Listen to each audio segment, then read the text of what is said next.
monetary policy, and the state of the economy. I now recognize myself for 4 minutes to give an opening statement. I want to start by reiterating that I join with President Biden and our allies in condemning Russia's shameful, premeditated, and unprovoked invasion of Ukraine. I stand in solidarity with the people of Ukraine.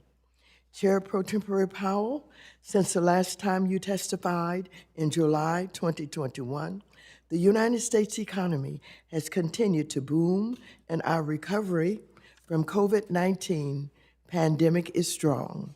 Since the beginning of the Biden administration in January 2021, our economy added over 7 million jobs, a record in the first year of a new presidency. In addition, wages and salaries for workers grew by 4.5% in 2021, the highest level in close to 40 years.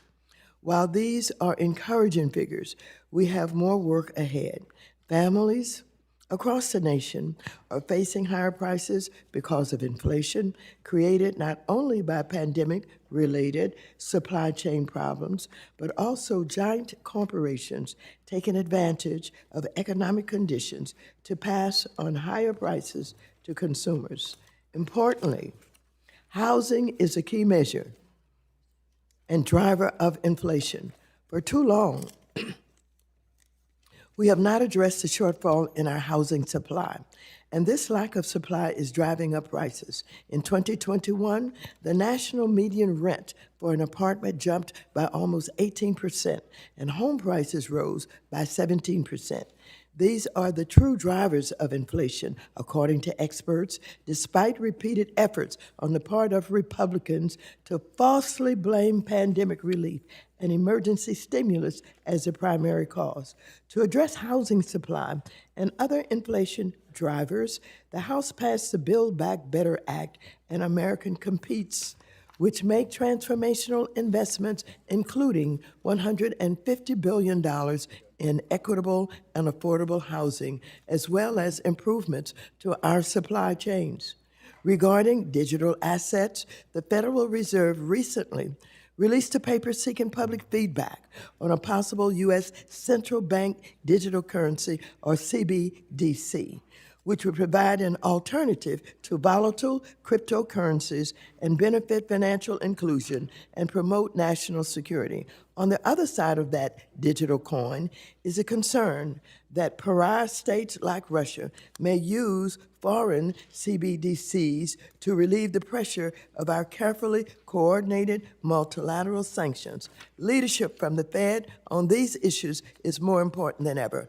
Lastly, I would note that for the first time, a chair pro tempore of the Federal Reserve Board is testifying at this hearing. Senate Republicans have chosen to unilaterally block your confirmation. Chair pro tempore Powell and the historic confirmation of diverse and highly qualified nominees to the Board of Governors, leaving key leadership positions at the Federal Reserve vacant when it is tackling an array of economic issues, including those arising from Russia's invasion on Ukraine. This will undermine our recovery from the pandemic and place our economy and financial stability at risk. At a time of enormous economic uncertainty, rising prices, and geopolitical turmoil, the Fed's legitimacy is on the line. Now is not the moment for obstruction, delay, and gamesmanship. So, Chair Pro Tempore Powell, I look forward to your testimony this morning. I now recognize the ranking member of the committee, the gentleman from North Carolina, Mr. McHenry, for 4 minutes. Well, look, Chairman Powell, we appreciate you being here, and I say to the chair of the committee that this is the House. The Senate does nominations. If we wish to have an opinion and direct the Senate, we should go run for the Senate. We have the Fed chair here at a time of unprecedented economic conditions and a war that's happening. I think we should stay focused on that. Chair Powell, thank you for your leadership. Thank you for your steady hand and your approach over this quite tumultuous first term of yours, and congratulations on your nomination and the expected confirmation of your second term. As we all know, the Financial Services Committee Republicans have offered and requested that the Biden administration not approve the $17 billion in an International Monetary Fund special drawing rights for Russia's reserves last year. My hope is that my Democrat colleagues will withdraw their support for $60 billion in additional reserves from Moscow in this year's omnibus that is being negotiated right now. We stand in a bipartisan way with the people of Ukraine, and we are grateful for their bravery, and we want to do everything in our power to assist and support them. Again, thank you, Chair Powell, for your leadership. America is facing the worst inflation we've seen in 4 decades because of Democrats' reckless spending here on Capitol Hill. Instead of a course correction, House Democrats keep hoping the Senate will take up the $2 trillion in new spending through Build Back Better, or whatever they're going to call it. This would only make rising prices worse for families across the country. A Wharton budget model estimates the average American family spent $3,500 more last year to keep up with rising prices. Nowhere is this more evident than at the supermarket, where folks are seeing a 22% increase in grocery bills, according to a recent KPMG study. For a family of 4, this can mean choosing between groceries they need and saving for their child's education, their retirement, or even a home. The American people should not have to mortgage their future because of Democrats' love of more government spending to give them the illusion of prosperity in the moment. And despite what we've heard from President Biden last night, simply telling people they're better off does not, in fact, make it true. However, I'm pleased that the President sided with Republicans instead of Senator Warren, Elizabeth Warren, when we renominated you, Chairman Powell, when he renominated you to chair the Federal Reserve. But as you know, Chair Powell, you have an enormous task ahead of you. As one of your predecessors famously said, the Fed's job is to take away the punch bowl just as the party starts to warm up. But the Democrats have drunk deep, and they want to move on to the harder stuff. That is a risk for our economy. We can't let that happen. I was pleased to see the Fed reject the notion of personal accounts by the central bank. As we've seen recently in Canada, and their unprecedented use of emergency powers to freeze hundreds of bank accounts, we need to ask not just how financial authorities can be used, but also how they could potentially be abused. It's disturbing that some Democrats refuse to see this danger and may actually view it as an opportunity to rationalize more government involvement in America's everyday lives. And that's why I sent a letter to regulators today asking for clarity on what this disturbing move that we've seen in Canada could be, if anything to that accord could be done here in the United States, and what we should do to prevent it. And I look forward to hearing their feedback. Again, Chair Powell, thank you for being here. These are unprecedented times that you're serving. Thank you for your steady hand and your leadership and your willingness to answer questions using language that most of us can all understand. And with that, I yield back. Thank you, Ranking Member McHenry. I now recognize the gentleman from Connecticut, Mr. Himes, for 1 minute. Good morning, Mr. Chairman. Mr. Chairman, probably the most effective tool we've deployed against Putin's outrageous attack on Ukraine is the sanctions on the Russian central bank and the freezing of Russian foreign reserves. Our ability to do so stems mostly from the dollar's preeminent position as the world's reserve currency. It is time, in fact, it is past time for all of us to lead on creating a regulatory environment in which we, rather than the world's despots, terrorists, and money launderers, benefit from the emergence of cryptocurrency, including a central bank digital currency. Mr. Chairman, one of the headlines on my news feed this morning reads, "Russians turn to crypto amid increasing sanctions," as the chairwoman indicated. The subcommittee I chair and the full committee have done and will do hard work on this topic, but it is time for all of us to act. Mr. Chairman, I can't shake the image of 17th century bankers sitting around London, unable to imagine that their gold pieces and copper plates could be replaced by these worthless pieces of paper. Let's not be those guys. Let's lead and not follow.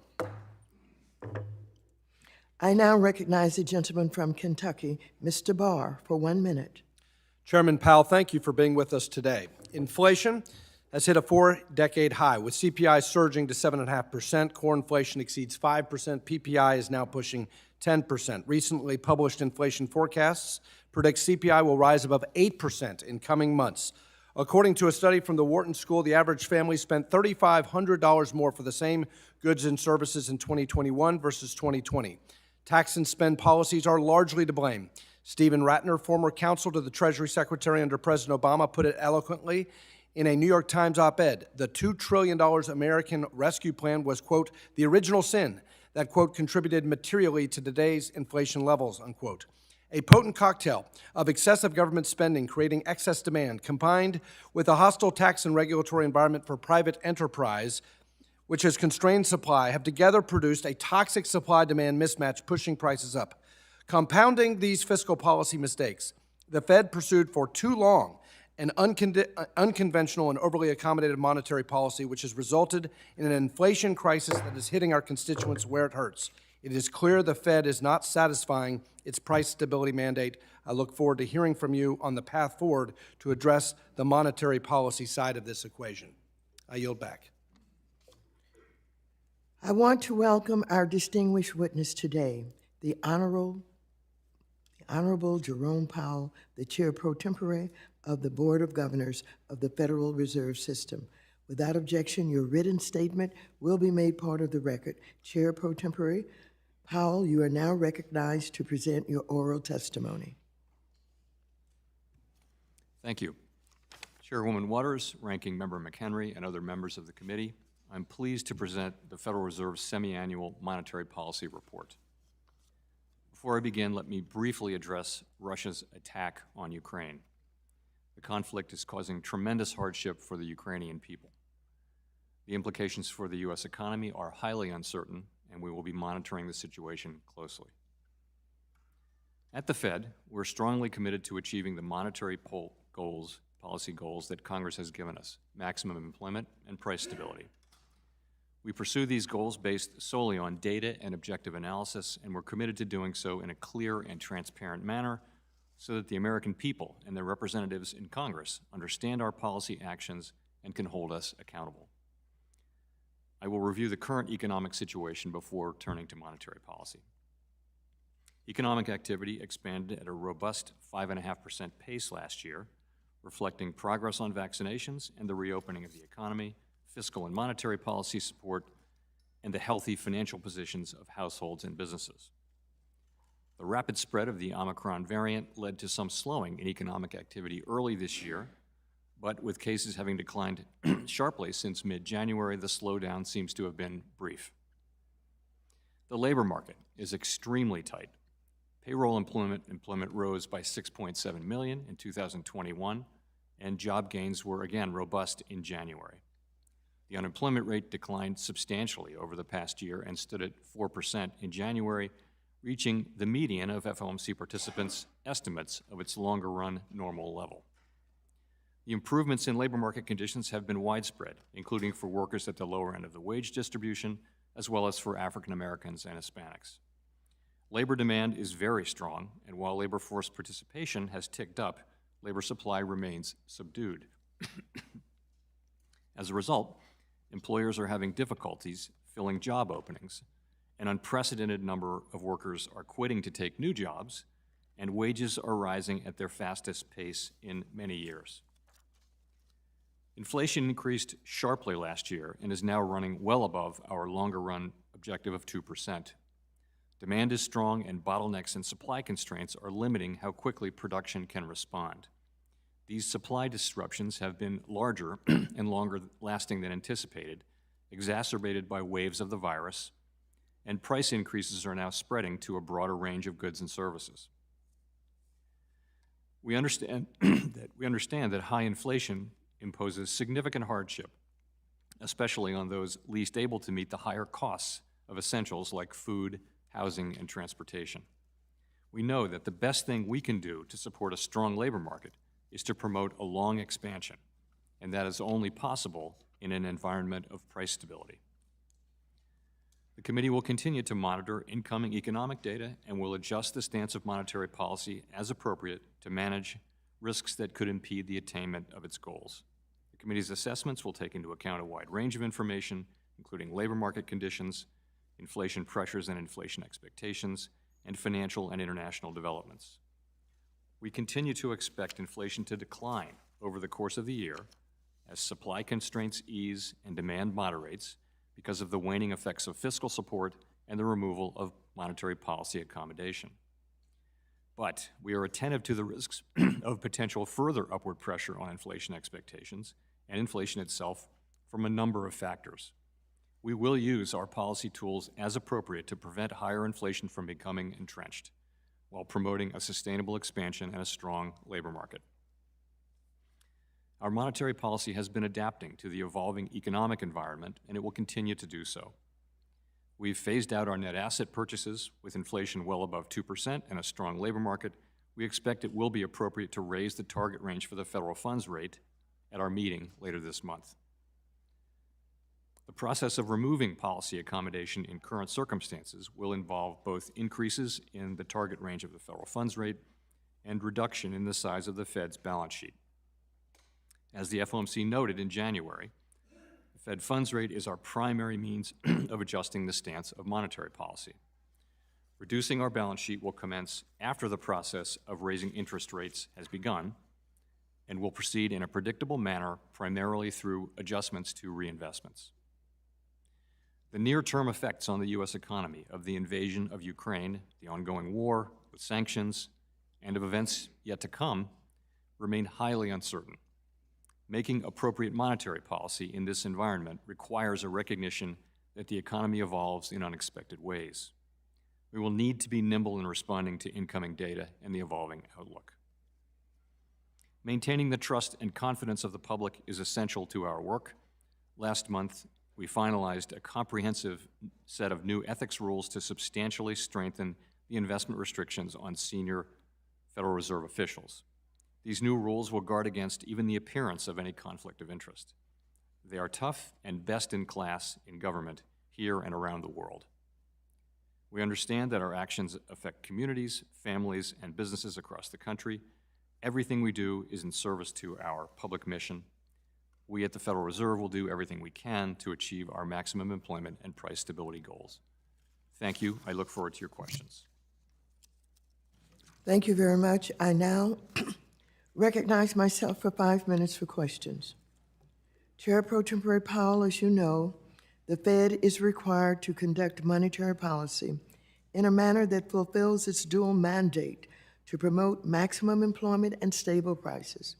But as you have explained, most of the inflation we're experiencing right now can be traced back to supply chain issues related to the pandemic, and the Fed cannot directly affect supply side conditions. These supply chain constraints seem likely to only significantly increase as Russia invades Ukraine, and the full effect of our sanctions take hold. If the Fed's tools are mostly useful in stimulating or constraining demand, how can we expect monetary policy to rein in inflation that is largely driven by supply-side factors? Our policies really cannot, as you point out, affect supply-side conditions. Our policies affect demand. What we're facing now is, though, an elevated level of demand in the face of supply-side constraints, and it's the collision of those two things that's creating inflation. So there is an important job for us to move away from these very highly stimulative monetary policy settings to a more normal level of rates and perhaps tighter at a time when inflation is highly elevated, and that is what the committee plans to do. So it seems clear that the Fed has limited tools to address inflation and that Congress has an important role to play. The Monetary Policy Report notes major shortages in housing supply as a factor in high prices. If Congress were to make investments to alleviate these shortages, do you think this would be helpful in addressing inflation? Major investments in housing supply. So I think housing prices are high for a number of reasons, actually. Difficulty in getting lots, materials, difficulty in finding workers, very high demand. It's been extraordinarily high. So those are many of the features, and also low interest rates have made credit widely available. mortgage rates are going up. That will probably begin to cool off demand. I wouldn't want to comment on congressional legislation, but I do think there's no doubt a role for Congress. So I suppose I could conclude, without having you comment directly on fiscal policy, that you agree there are ways to manage inflation outside of monetary policy. It's not only monetary policy, that others have a role to play.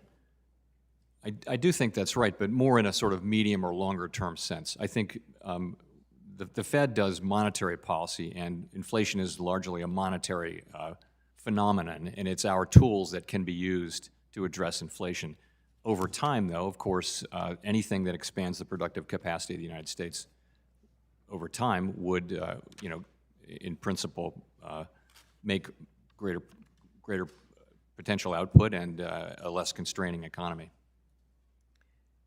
Fed forecasters expect that inflation will subside as supply chain disruption issues are resolved. However, housing and rent prices, as you've said, account for roughly 1/3 of the consumer price index, and most economists do not expect the problem to be resolved as quickly as supply chain bottlenecks due to both the time it takes to develop housing and the lack of investment in housing that is affordable to low and moderate income families. Currently, there's a shortage of nearly 7 million rental homes that are affordable and available to America's lowest income renters, and a shortage of more than 5 million homes for potential home buyers. In my district, there's a shortage of more than 34,000 rental homes that are affordable and available to the lowest income families, while the state of California has a shortage of more than 962,000 affordable rental homes. If Congress does not make the investments to increase supply and access to the affordable homes in this country, how concerned are you that the Fed will not be able to contain inflation? Well, you're right that housing inflation is a significant part of the CPI. We also look more prominently at personal consumption, PCE, which is a different measure, and it's something less than that. And unlike these temporary supply-side constraints that we see, housing inflation really is much more of an indicator of the tightness of the economy rather than supply-side problems. So it's something we watch carefully, along with wages, frankly, and it is a major contributor to inflation. As I mentioned, higher interest rates housing is a very interest-sensitive sector, and higher interest rates, really interest rates that move back toward a more normal level, should act to cool off the housing market over time. Thank you. The gentleman from North Carolina, Mr. McHenry, who is the ranking member of the committee, is now recognized for 5 minutes. Well, thank you, Madam Chair. Chairman Powell, thank you for your leadership in tumultuous times, and this is certainly interesting times internationally, challenge times internationally. Everyone else on the Open Market Committee, it seems, has opined about the March meeting. Everyone, whether it's a tweet or an interview or anything else. What are your thoughts going into the March meeting? The March meeting. Okay, so here's how I'm thinking about the March meeting. And I guess I would start, of course, with the U.S. economy, which is very strong, the labor market extremely tight, and inflation running well above target. The way we think about our work is we develop working plans for making adjustments to monetary policy over the course of the coming months, and then we are flexible as plans meet the real world. So we're never on autopilot, obviously, and at a time like this, what we aim to do is lay out our principles, and then with whatever clarity we do have, and then proceed to implement those policies carefully and nimbly. So coming into this meeting, let's say before the Ukraine invasion, the committee was set to raise our policy rate, the first of what was to be a series of raises expected for this year. Every meeting was live. Decisions would be based on incoming data and the evolving outlook. I also expected we'd make great progress on our plan to begin to shrink the balance sheet.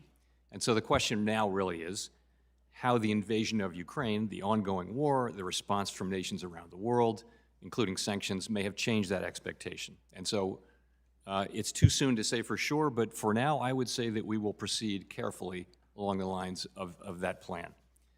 The thing is, the economic effects of these events are highly uncertain.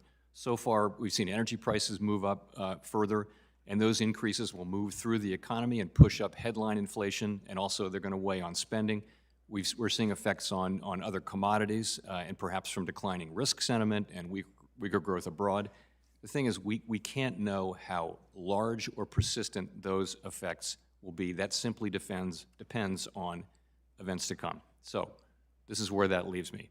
I do think it will be appropriate to raise our target range for the federal funds rate at the March meeting in a couple of weeks, and I'm inclined to propose and support a 25 basis point rate hike. We're also going to write down our new summary of economic projection, individual forecasts, which will show each participant's views of the path forward in the economy and with rates. I also expect that at this meeting, we'll make good progress toward an agreement on a plan to shrink the balance sheet. We will not finalize that plan at this meeting. We'll do that when we think the time is right at a coming meeting.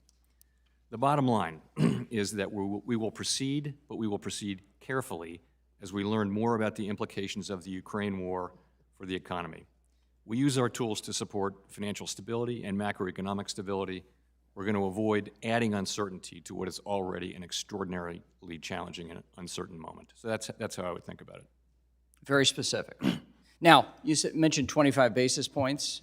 From all the analysis about what the Fed will do over the course of the next year, is 25 basis points the floor, the ceiling? Is it the speed limit? Is that the max you think the Fed could take on? How do you think of that? So here's how I think about that. We have an expectation, those of us on the committee have an expectation that inflation will peak and begin to come down this year.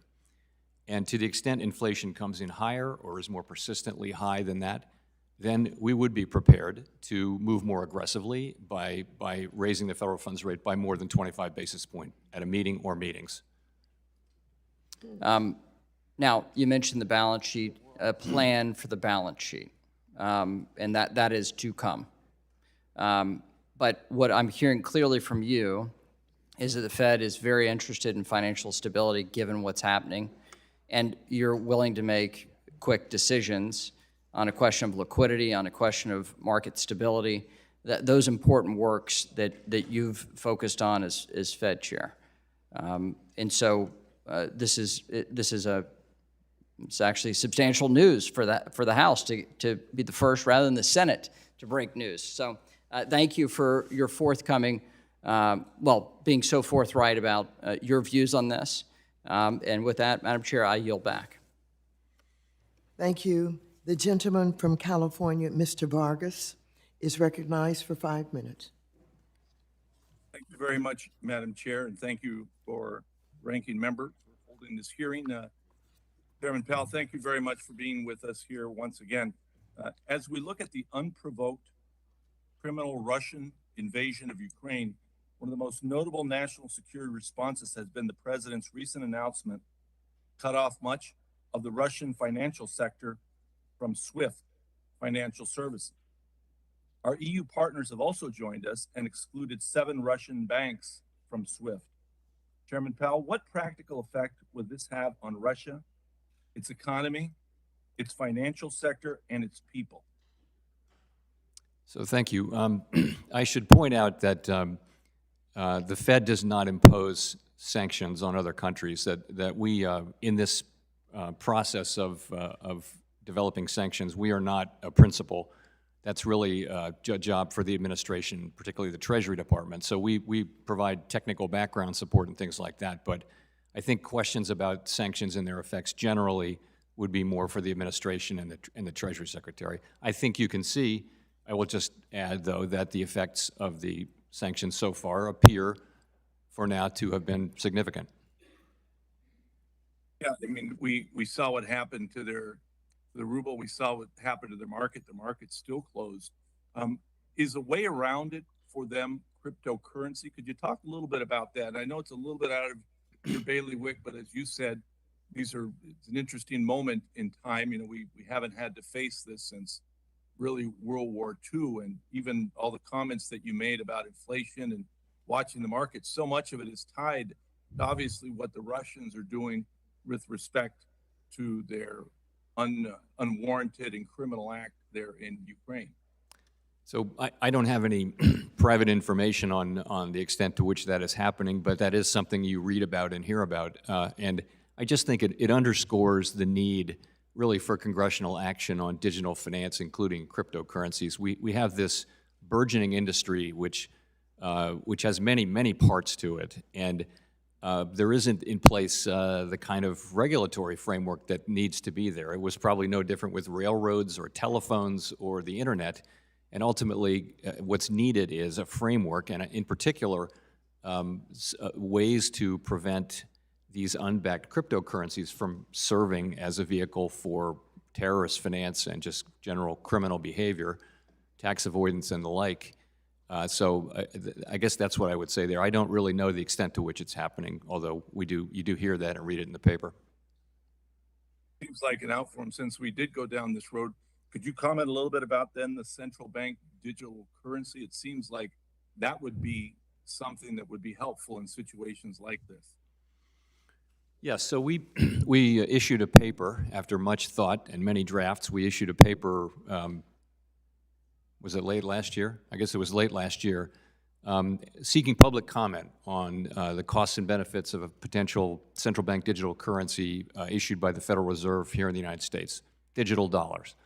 And we await, I think we gave an extended comment period, and we very much look forward to reading those comments.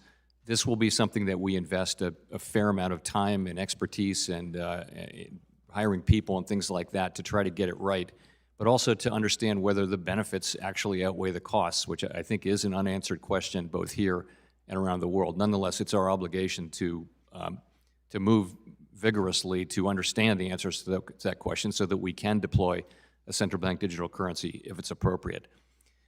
So would it, in principle, it depends on why people are using unbacked digital currencies. If they're using them to evade, visibility and evade the law, then for us just to have a law-abiding CBDC won't change that. They'll still be able to use those currencies for that matter. The existing digital currencies that again are not backed are really vehicles for speculation. They're not used in payments. They're not a store of value. They're speculation like gold. That's what they're used for. Whereas, potentially a U.S. CBDC would have a wider view. I do want to stress we have not decided to do it, but we do understand our obligation is to really get to the bottom and understand both the technical and the policy issues that need to be answered. Thank you, and I know my time's about up. I'd just say from your lips to God's ears, I hope that the inflation does peak this year and does come down because people are hurting. And thank you very much again for your steady stewardship. Thank you very much. We appreciate it. Thank you. The gentlewoman from Missouri, Mrs. Wagner, is now recognized for 5 minutes. I thank you, Madam Chairwoman. Welcome, Chair Powell. It's good to see you in the chair. We appreciate your time and service. Chair Powell, since the last FOMC meeting in January, the global economy has become markedly more complex. Russia's unprovoked and unwarranted invasion of Ukraine has led to a very steep increase in the price of energy. As of this morning, when I checked, a barrel of crude oil was priced at $112 per barrel. And this steep increase in the price of energy risk pushing U.S. inflation potentially even higher. How does, and you've touched on it a little bit, but how does the war in Ukraine affect your thinking as you prepare for the next FOMC meeting? So I think the first thing, again, to say is that the ultimate economic effects of the war and all of the sanctions and events yet to come are just very highly uncertain, and we need to understand that. And so, as I mentioned, I think it's appropriate for us to move ahead. Inflation is high. The committee is too high, and the committee is committed to using our tools to bring it back down to levels of price stability, which is to say 2% inflation. So, but I would also say that given the current situation, we need to move carefully and we will. And we'll be nimble. We'll be looking at the situation as it evolves. And again, we will use our tools to add to financial stability, not to create uncertainty. So at this point in time, you don't think that it significantly alters your expectations for the rate increases that you've discussed this year? I don't think that's knowable yet. I mean, so we've run, what we like to do is run alternative scenarios, and we've done some of that, as you would expect. And, it's easy to find cases where it would affect, but we don't know that yet. We honestly don't, and Sure. we'll see.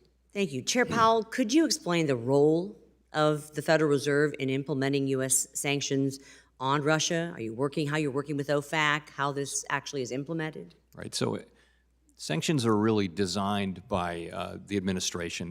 They're part of what the elected government does, where we provide technical support. We implement those sanctions, or we make sure that the banks obey them, that we supervise and regulate. That's one thing that we do. We also consult on, we have knowledge about financial markets and financial institutions, so we're providing technical support, but we're not the decision makers on those things. And honestly, these are decisions that are made at the level of the government, not at the level of the elected government, not at the level of the Fed. And I know things are happening quickly and in real time here, but what actions has the Fed taken to date since the invasion of Ukraine? Well, I'd say, first of all, since late last year, we've been on very high alert for cyber attacks. We haven't seen any notable incidents about that yet. We consult. We're making sure that the banks we regulate and supervise are also on high alert. We communicate with the reserve banks, where there's a lot of expertise in these areas and other parts of the government. So that's one thing that we've done. As I mentioned, we are in very close contact with the Treasury Department, as you would expect, between every central bank and every finance ministry around the world. But again, we're not the ones who design the sanctions. Right. Well, cybersecurity is certainly, this committee is, and especially at the Fed, is a top priority. I'm glad that you're watching it closely. Chair Powell, does our U.S. financial system have the necessary capital and liquidity to handle any economic fallout from this war? What kind of data will we be seeing? I mean, the evidence to me strongly suggests that the answer to that is yes. We just went through a rather enormous shock with the pandemic and the near closure of the global economy, and U.S. banks' capital levels are at multi-decade highs, liquidity levels the same. It's hard for me to look at that and say that a lack of capital is a threat at this point. There are certainly issues. Cyber for private financial institutions is a huge issue, and one that they spend a great deal of time on, as do we. In 2015, the Obama administration blocked the development of the Keystone XL pipeline, a decision reversed by the Trump administration, and President Biden canceled the permits, again, depriving the U.S. of over 800,000 barrels of oil a day. Wouldn't expanding the supply of oil by 800,000 barrels a day reduce energy inflation and lower prices at the gas pump?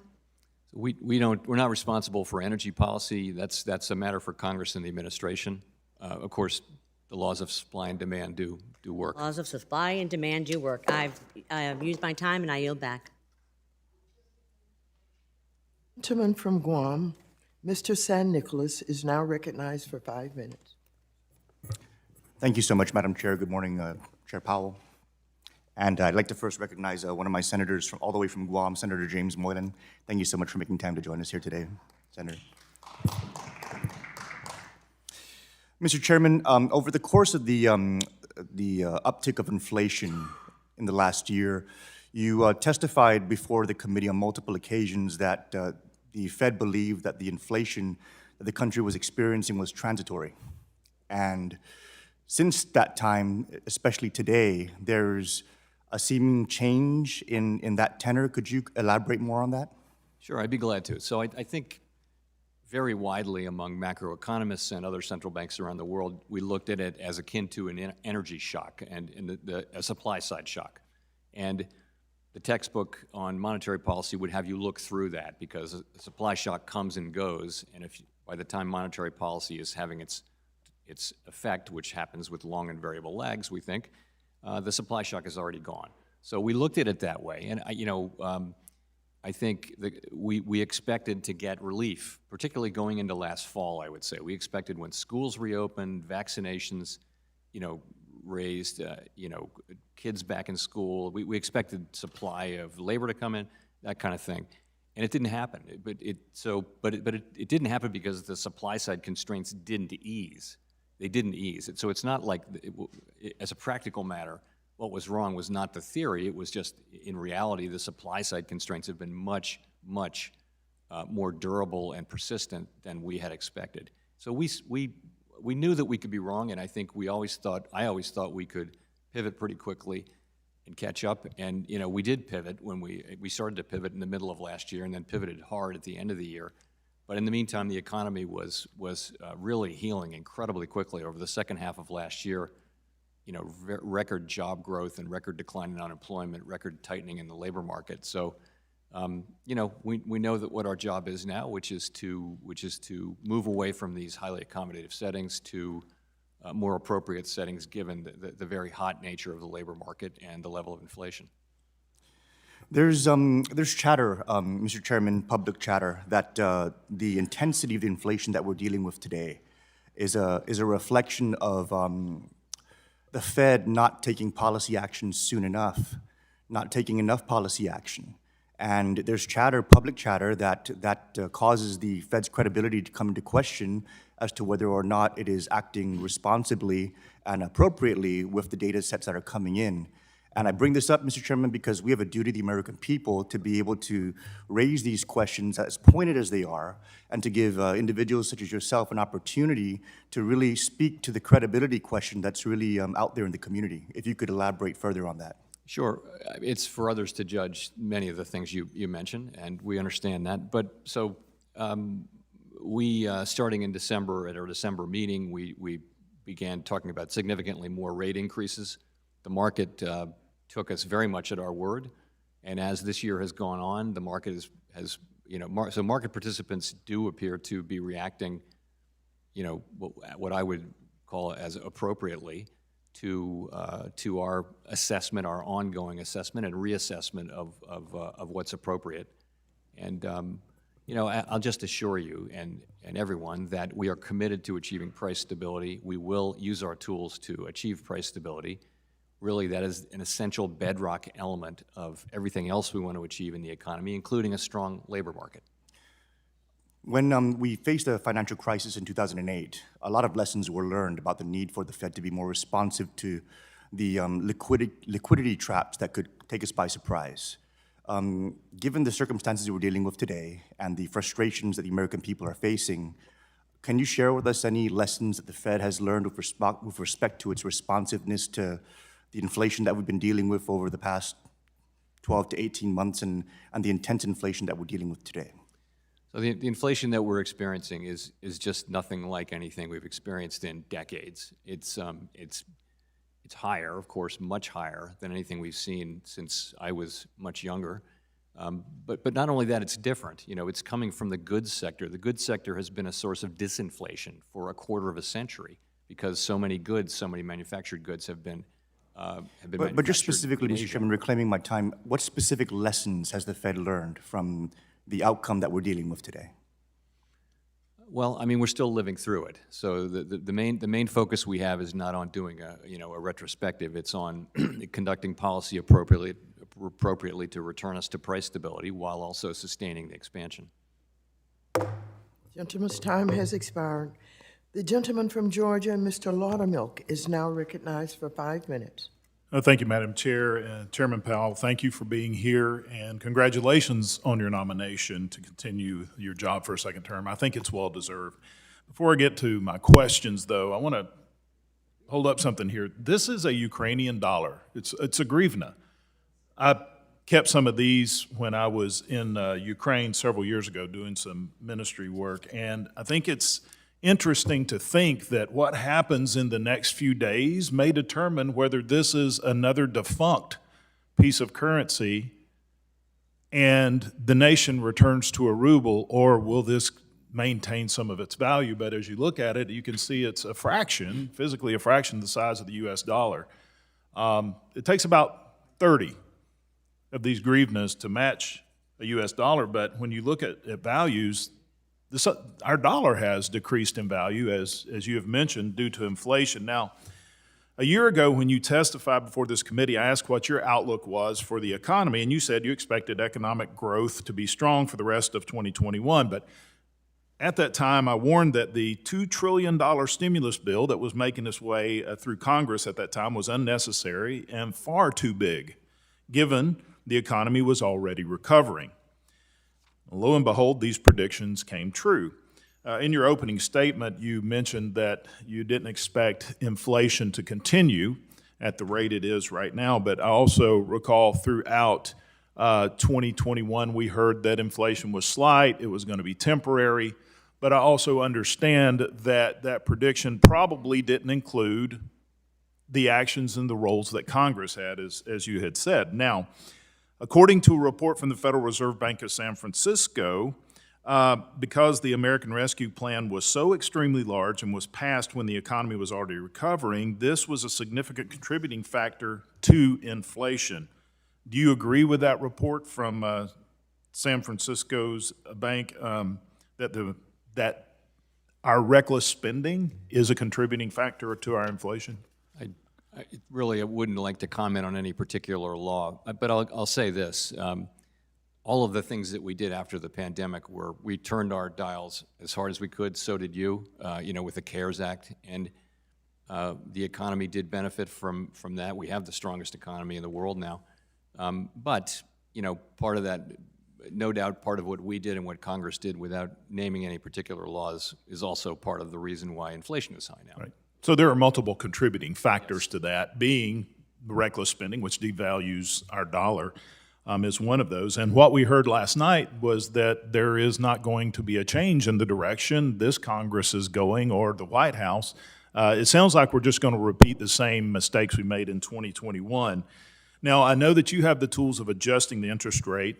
You mentioned increasing 25 base points, and you mentioned that it may be necessary to go higher. Understand that. Do you still think that inflation will be temporary? And I believe that you said it would be short-lived going forward because of resolving our supply chain issues. But since there are other contributing factors to that, are you anticipating that Congress or the administration will undo some of the failed policies, such as the spending policies and the suppressing of America's energy supply, which has been a significant contributing factor? Let me rephrase that. If Congress and the White House does not change the policies of 2021 and continues down that same path, do you still believe that inflation will stabilize? Price stabilization will come this year? Well, first, we've had this expectation, as you all know, for more than a year, and it hasn't actually come true. So we're humble about the fact that we can't really call with any confidence the turn, but it does seem that this year we'll be withdrawing policy accommodation. Actually, a lot of the fiscal policy spending has happened now, and so the impetus to growth will be declining and, in fact, negative from fiscal policy as it stands now. And those are things, and just the natural improvement of supply chains and labor supply and things like that. Those are the things we're looking to for relief on inflation, hoping for. Very difficult to say when they'll happen, and our job is to achieve price stability one way or the other. Okay. I see I'm running out of time. I've got several other questions, but I'll submit those for the record. Now yield back, Madam Chair. Thank you. The gentleman from Illinois, Mr. Garcia, is now recognized for 5 minutes. Thank you, Madam Chair and Ranking Member, for this hearing, and thank you to Chair Pro Tempore Powell for joining us. It's been a challenging year.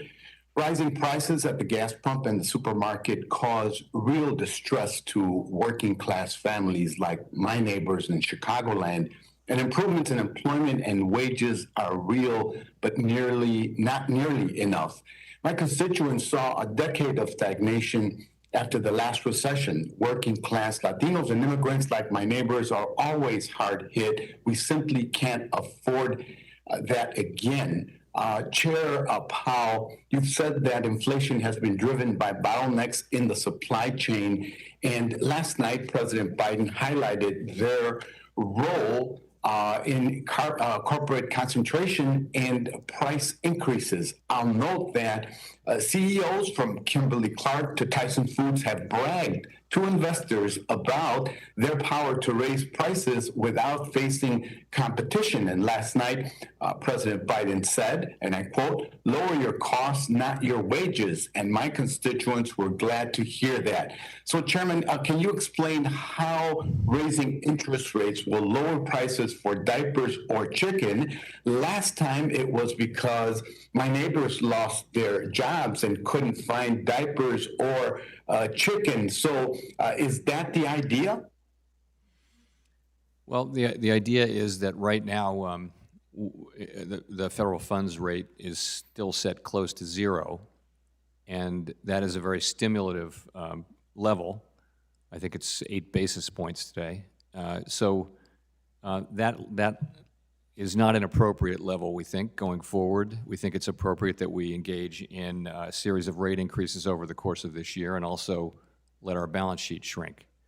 And so what will happen then over time is demand will moderate as interest rates get into the economy over time, and these annual price increases in everything where prices are going up will moderate as well. That is how it has always worked with interest rates. We don't do competition policy, so I can't really comment on that part of it. But I will say that that's how we think about inflation, and that's how we use our tools to get inflation under control. Changing gears, we discussed corporate concentration, and last July, the president issued an executive order on competition that encouraged the Fed and other regulators to increase scrutiny of bank mergers. It's been a long time since regulators blocked a bank merger, even an acquisition by a globally systemically important bank, or GSIB, in 2020. Chairman Powell, do you think it's appropriate to issue a moratorium on pending mergers while the Fed updates its framework for their review? Well, I think we have a statute that Congress has passed that gives us the rules for evaluating potential acquisitions and mergers by banks.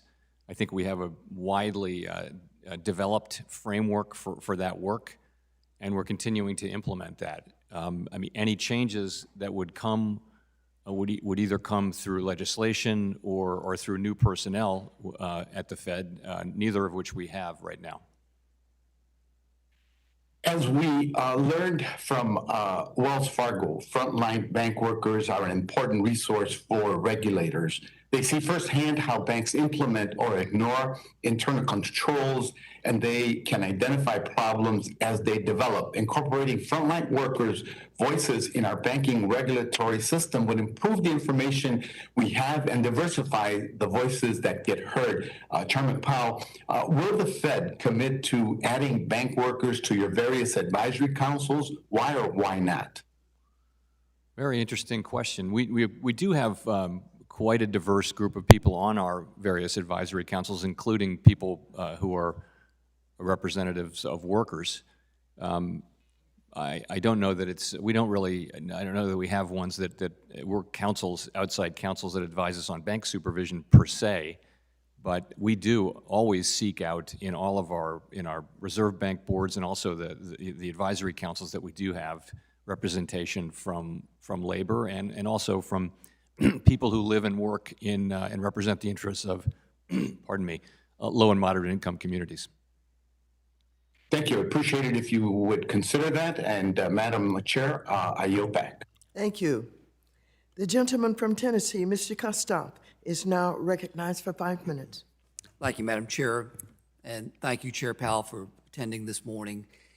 If you can, a lot of times we look for historical references when we try to reference an event, a current event. A number of people, a number of pundits, when they look at inflation today, they reference it back historically to the late 70s and the early 1980s. From your perspective, is that the proper historical reference to what we're experiencing today as it relates to inflation? That's the proper historical reference for what we're, what we're trying not to replicate. So we look back, obviously all of us have looked carefully at the history of post-World War II inflation and business cycles and all that kind of thing.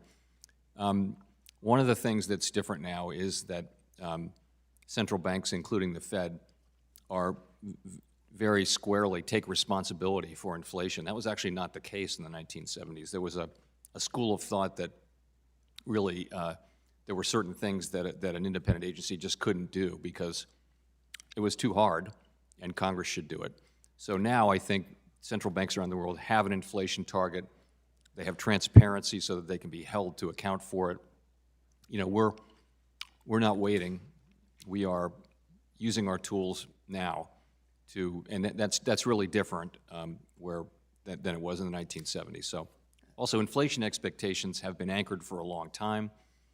They really weren't then. They were allowed to become unanchored without much of a response. That would not happen in today's world and will not happen. A few weeks ago when the CPI number came out, I was on my way to a breakfast meeting in Jackson, Tennessee, where I represented one of my constituents and I, when we were talking about the new CPI number, he said, I don't care what the number is, because I know that I'm paying 50% more in gas than I did 12 and 18 months ago. I know I'm paying 20 to 25% more in grocery prices than I did a year ago. I know what the price of a new car and a used car is. If you were me, if you were a member of Congress, what would you tell your constituents about the rising cost, the expensive cost to just live today? Inflation is too high. We understand that, and we're working on it. It's going to take some time, but we're going to get it back under control. By the way, we're seeing this everywhere in the world. We're seeing it more in the United States because our economy is stronger, but we're seeing it everywhere in the world. Let me, if I can, follow up on a few questions that some of my colleagues asked about.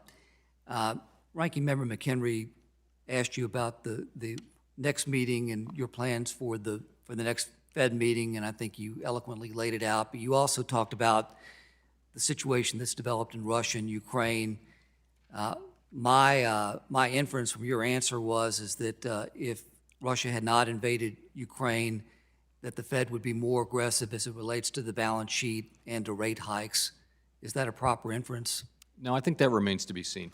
As I said, we are moving ahead at this meeting. It would be my expectation in 2 weeks with a rate increase, and we're going to make progress on agreeing on a plan at this meeting to shrink the balance sheet, and I'm confident we will. The question of when we implement that plan is not answered yet, so I don't think that's clear at this point. It's certainly something that we can't answer now. Mr. Garcia referenced the President's State of the Union remarks last night. The President, when he talked about addressing inflation, said that we need to control cost. Did you hear him say that? I did not. I was too busy getting ready for this hearing. I did not watch. I won't tell the President. I probably just when the President said he wants to control cost, or that businesses should control cost to address inflation, would you have any idea what he's talking about? I really can't comment. Fair enough. In follow-up to my questions from Congresswoman Wagner, she asked you about cyber. I know pre-pandemic, pre-invasion, one thing that you talked about that kept you up at night was a cyber attack.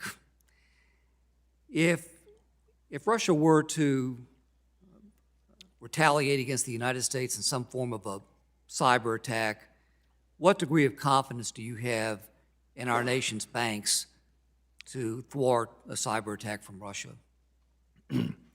What I can tell you is that everything that we can do to protect ourselves against cyber, we're doing it. We're doing it. The private, large financial institutions are doing it. They have been for some time. So it's very hard to say what's possible to happen, but we're certainly on high alert, and we will continue to be. Thank you very much. The gentleman's time has expired. The gentlewoman from New York, Mrs. Maloney, who is also the chair of the House Committee on Oversight and Reform, is now recognized for 5 minutes. Put it on, please. Thank you. Thank you very much, Chair Lady Waters, for your leadership in calling this hearing. Mr. Powell, first I want to say that at a time when we are still recovering economically from the COVID pandemic and we're facing challenges at home and now in Ukraine, I think and I feel deeply that the Fed should not be subjected to political stunts in the Senate with boycotts by the Republicans, and the Senate should consider the pending Fed board nominations as soon as possible. The Fed has an important job to do, and President Biden has put forward qualified nominees, and we need to get this done. So that's just my main point. With that said, as you and I have discussed in the past, the economic recovery has not been even, and we still have a ways to go to ensure our economy works for everyone. Just as one example, the Black unemployment rate remains at nearly 7%, which is more than double the white unemployment rate. And later today, the Select Subcommittee on Corona Crisis is having a hearing where we will be looking at the depth of the pandemic's impacts on child care providers and workers and the results that has on our families and our economies. So I want to ask you about the monetary policy report the Fed released on Friday. The Fed notes that the labor force participation rate remains well below estimates of its longer run trend as a result of retirement and people out of the labor force and engaged in caregiving activities. From both a macro perspective and a micro perspective, what does this drop in labor force participation mean for the U.S. economy, and what does it mean for those workers who leave the workforce to care for their children or family members? Well, having a lower labor force participation rate now, it's about a little more than a percentage point lower than it was. It reflects a lot of retirements. And, you know, what it means is that our labor force is smaller. That has consequences, including it's contributing to the labor shortage that we're seeing across industries all across the country. If we had a few more million people working, then we wouldn't be feeling that quite so much. It also means the potential output of the country is lower. Many of the people who are not in the labor force are retirees who have made a choice, but some of them are still people who want to come back but perhaps can't because of childcare activities or fear of COVID or other factors. In any case, it's been the decline in labor force participation that we've seen has been much larger than that of other comparable nations. And it was not something we expected, and it's certainly something that's now contributing to wage inflation and actual inflation and to the labor shortage that we're currently seeing.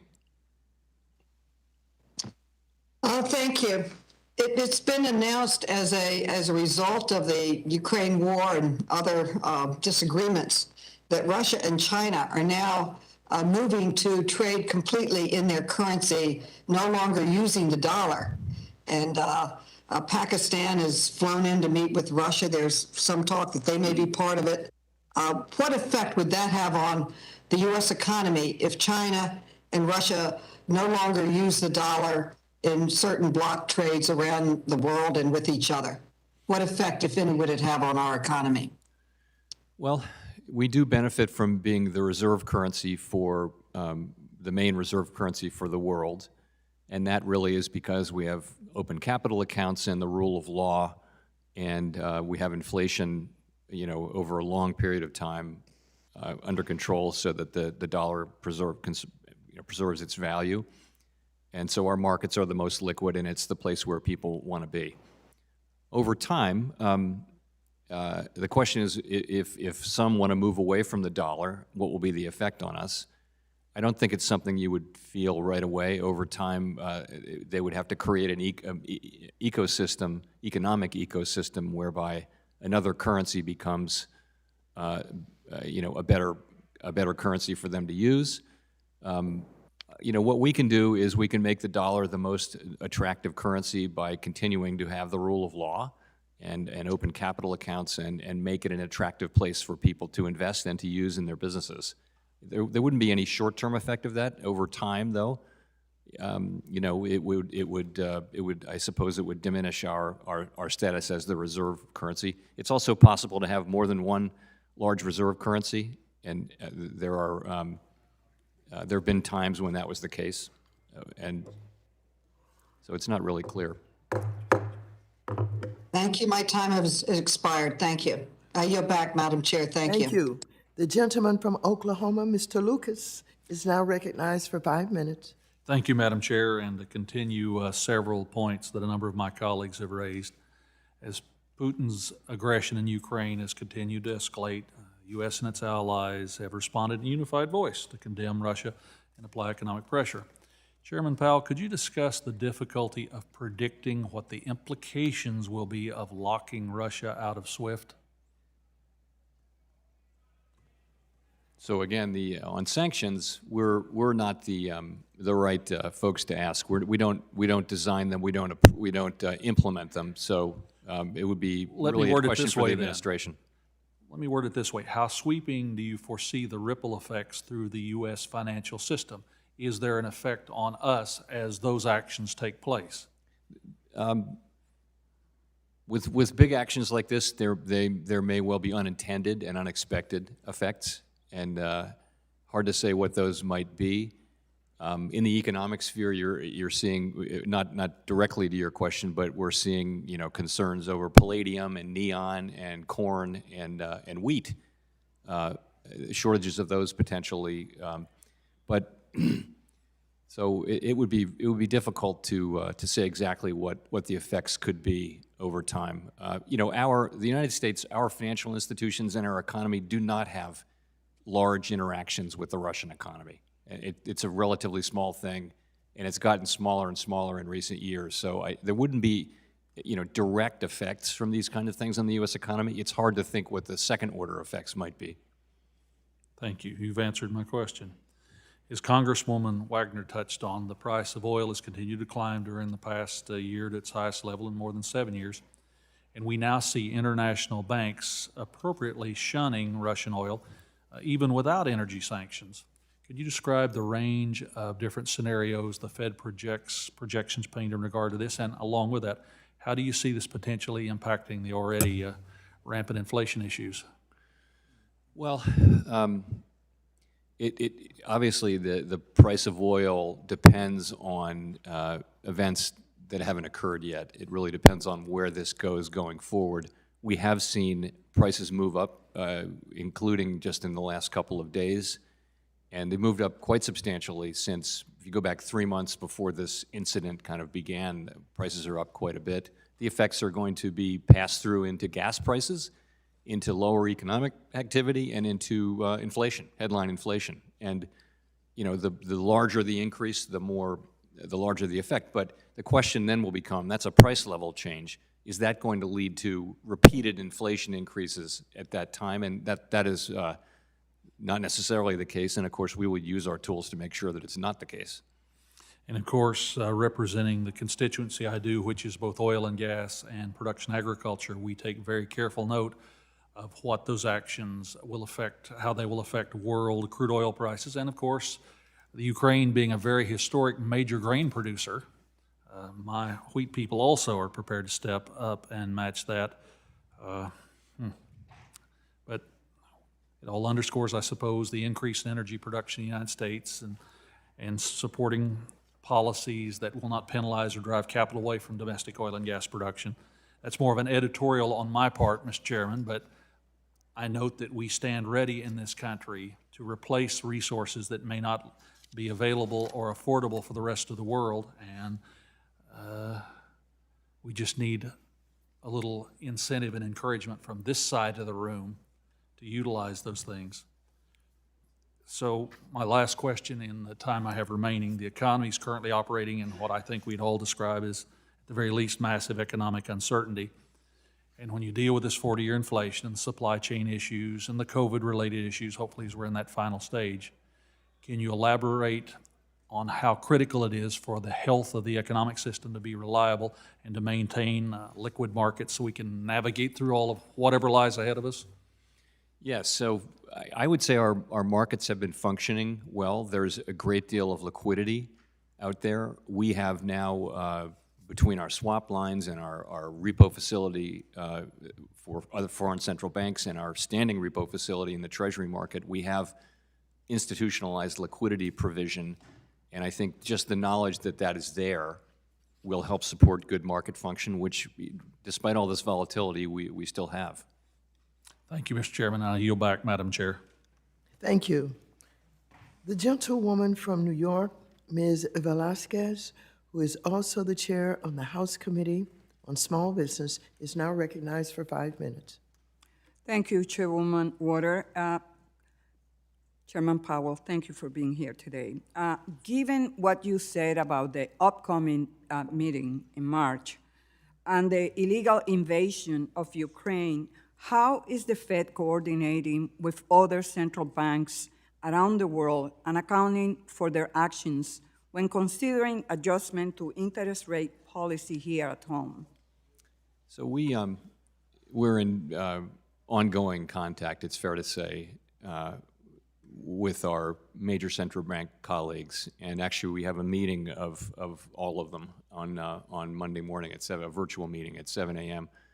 on Monday. So it's something that we do regularly. That said, we conduct monetary policy to achieve domestic objectives, specifically here in the United States, maximum employment and price stability, and that's what we use our tools for. But it's of course the foreign events are very much top of mind right now, and it's enormously helpful to understand the perspectives, particularly of the Europeans who are so much closer physically to what's going on. So that's an important channel for us. Thank you. And Chair Powell, last week the Fed published its 2022 Small Business Credit Survey. Among other things, the report found that small business applicants that used online lenders for their financing needs reported more challenges with their lenders than did applicants at other sources. The top challenges faced by borrowers from online lenders were high interest rates and unfavorable repayment terms. Can you explain the report's finding and what it could mean for small businesses that utilize online lenders to satisfy their financing needs?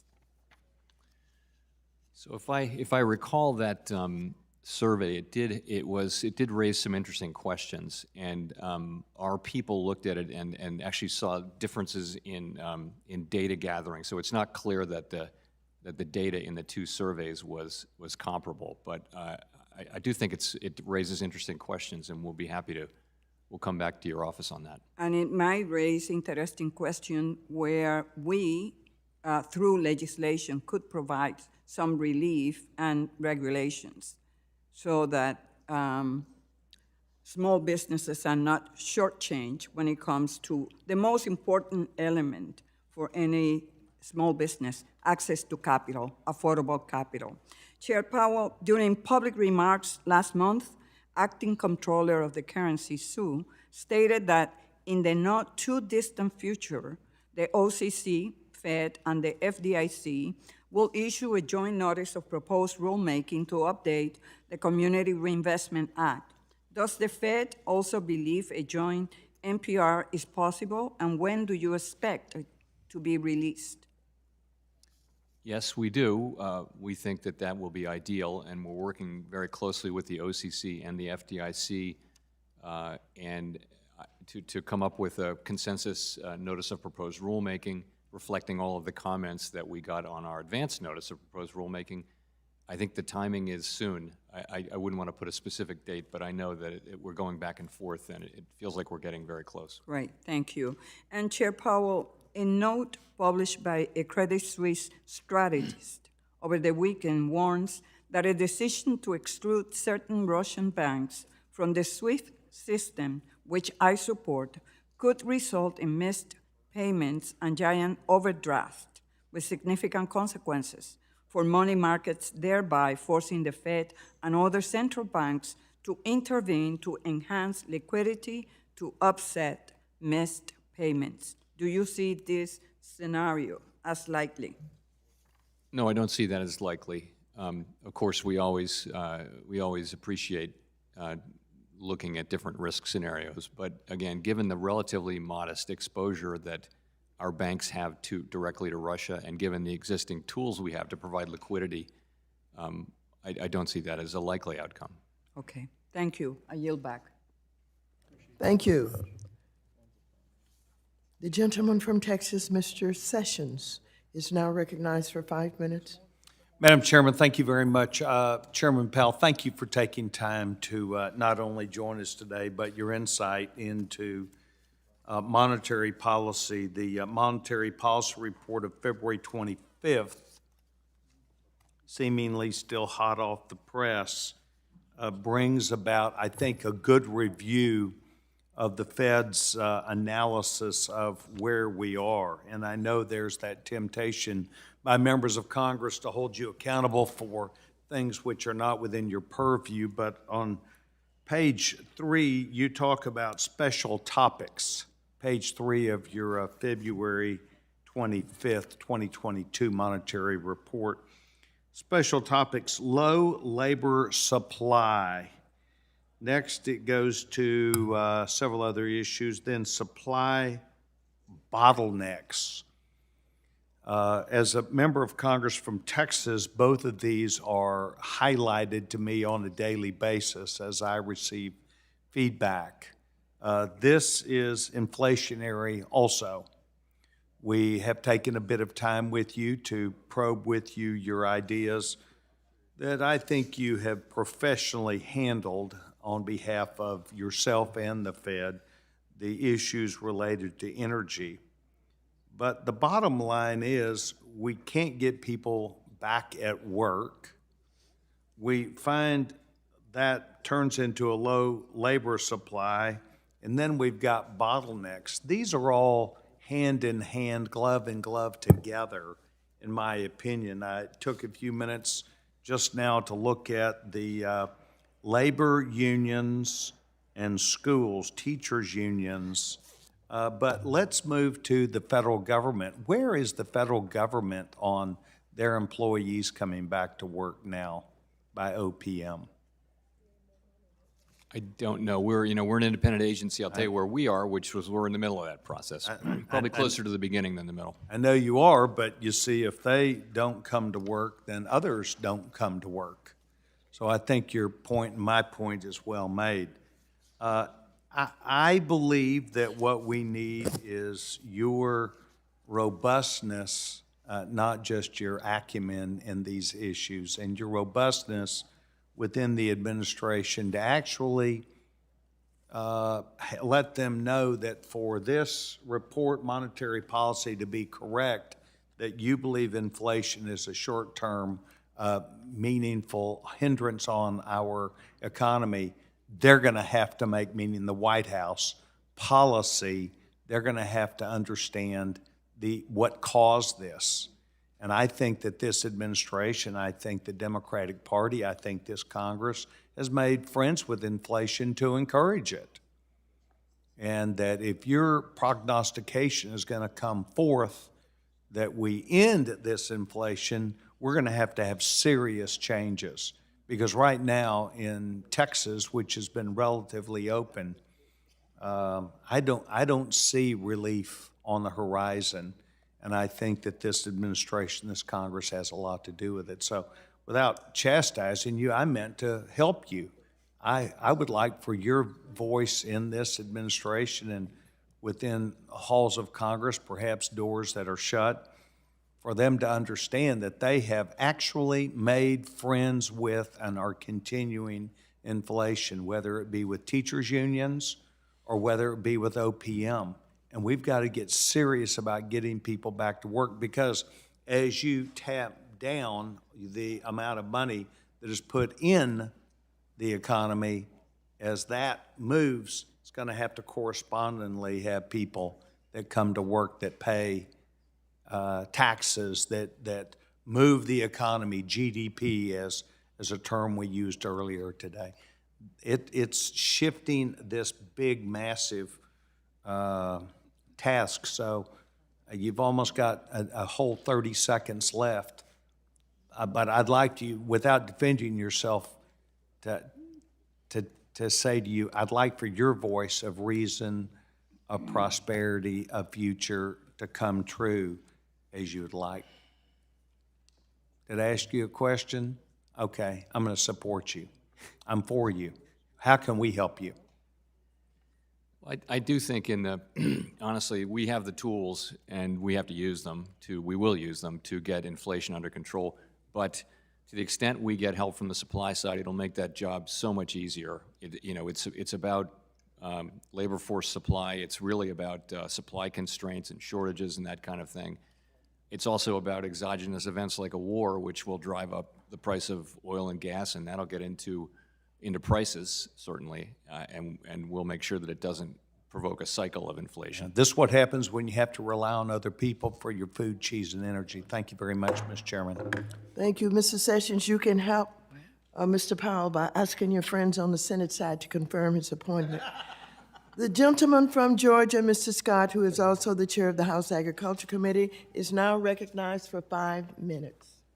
Chairman Powell, how are you? Fine, thank you. How are you, Mr. Scott? I want to sound the alarm here this morning. And I want you to listen to me, and I want the nation to, because I'm the chairman of our House Agriculture Committee. And I'm very worried about this turmoil over in Ukraine and Russia's violent, illegal, and criminal action that they're taking, and the impact that this has on global trade, and most importantly, our own food security. We could very well be on the verge of a hunger crisis all over this world. I want to share with you some research and the nation so we can understand what this Ukraine-Russia situation is causing. Today, Russia alone is producing more than 2/3 of the 20 million metric tons of fertilizer used to grow corn and wheat around the world. One country producing 66% of the fertilizer that is needed. And when you combine Ukraine and Russia, also, these are the two largest exporters of wheat, corn, and barley, producing a quarter of the world's wheat in these two countries, making this impact a crisis of soaring magnitude when you have this much, and these two countries are warring each other. So I want to sound the alarm on this. I want to ask you this question. I want to ask you, Chairman Powell, the disruptions and rising prices from these commodities will destabilize global food markets and threaten our food stability and social stability. So my question to you, Mr. Chairman Powell, to what extent could these developments create a financial stability risk here at home and abroad? And what must we do? We can go without a lot of things in this world, but the one thing we cannot go without is food. And when you have this much power on our food security for the world in the hands of these two countries warring at each other at this time, what can you do about it? Sir, I think your point is very well taken, and I think it's shipping, it's corn, it's wheat, as you pointed out, it's fertilizer, and we see that getting into food prices and into the food supply just in these early days after the sanctions have been put in place in the war, less than 2 weeks old now. I really, the Fed doesn't really have the tools to address this. This is really a matter for Congress and the administration, I think. But you're right to call attention to it, and I do think that this is understood and understood that that help will be needed here. Well, I just want to say that we cannot allow the world to get into this desperate situation. So I'm giving this as sort of a Paul Revere moment here. I'm not saying the British are coming, but I'm saying the Russians are already at the door, and they could cause worldwide hunger. And I hope that free nations around the world can come together and realize that this is not just Ukraine's fight. It's our fight. And we have got to win this fight. And hopefully we can get more of our nations to come together and end this situation in Ukraine and Russia before it causes truly a worldwide war. Thank you very much. The gentleman from Florida, Mr. Posey, is now recognized for 5 minutes. Thank you, Chairwoman Waters. Chair Powell, when your former deputy, Mr. Quarles, came before the committee last May, I pointed out to him that just a week before the April inflation rate had been reported at 4.2%, the highest since 2009. The rate in March 2021 had been only 2.6%. I asked him if we were paying the price for monetizing a huge federal debt, what the late Dr. Friedman and former Chair Bernanke both called helicopter money. Mr. Quarles told me that he didn't believe the Federal Reserve was monetizing the debt. Mr. Chair, looking back a year, does the Fed continue to deny that it has been monetizing the debt? And do you believe that you should have acted before now to rein in the inflation rather than let it now exceed 7.5%, the highest rate since 1982? So I think by monetizing the debt, what that means is for the central bank to purchase the debt with the intention of holding it. And that's not the intention of here. You know, we're about to start shrinking the balance sheet, and we will return the balance sheet to, you know, a size relative to our economy that it was before. So also that is not at all our intention. We purchase longer-term securities in order to drive down longer-term interest rates to support economic activity. I'd also say that that's not really what we think of as the source of inflation. Admitting that inflation, proclaiming that inflation is far too high and that we are committed to using our tools to get it back down, it's really about very, very high demand, particularly in the goods sector, related to a spending shift that happened in the pandemic, and supply constraints that we didn't foresee. International supply chains, labor constraints, low labor force participation, right across the economy. It's a very different kind of inflation story than we've had in the past, but it's one that we have to deal with, and we will deal with it. Chair Powell, when you appeared before this committee in March of last year, and I asked you to clarify the purpose of the Federal Reserve collecting data and employing stress tests related to climate change, you assured us that the Federal Reserve would be collecting the information to help financial institutions learn about climate risk and wouldn't be using the information for regulatory purposes. In recent weeks, considerable controversy has emerged in the confirmation process to fill 4 vacant seats on the Federal Reserve Board. One of the nominees has a record of advocating for aggressive Federal Reserve regulation related to climate change, including actions that would regulate capital allocation away from fossil fuels. I won't ask you to comment on the confirmation process, but can you continue to assure us that the climate data and stress test proposed by the Federal Reserve won't be used for regulatory purposes and driving investment away from traditional energy sources here.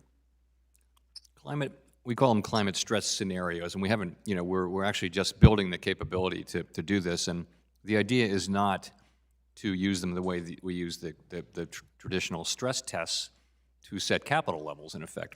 The idea is more to allow financial institutions and also regulators to understand better, the extent to which and the ways in which climate financial risks has any implications for the banks. That's the purpose of it. I'll add, though, that it is not our job to tell, we don't think, to tell banks which legal companies they can and can't lend to, and I don't see that as an appropriate role for us. I'm really glad to hear that. So that's an absolute, unequivocal, guaranteed answer that the data will not be used for regulatory purposes in any way whatsoever. I can just say that first of all, we're not even doing the tests yet, or scenarios yet. But certainly that's not going to be their construct. The construct will be what I said, which is to help us understand better, not to set capital or otherwise put further regulatory requirements on. Thank you so very much. I deeply, deeply appreciate that, and I yield back. Thank you. Thank you very much. The gentleman from Colorado, Mr. Perlmutter, who is also the chair of the Subcommittee on Consumer Protection and Financial Institutions, is now recognized for 5 minutes. Good morning, Mr. Powell. How are you? Fine, how are you? I'm good. And I just want to thank you. You've been getting picked on inflation, but I'd like to start with chart 1 of your book. I always ask about your charts because I love them.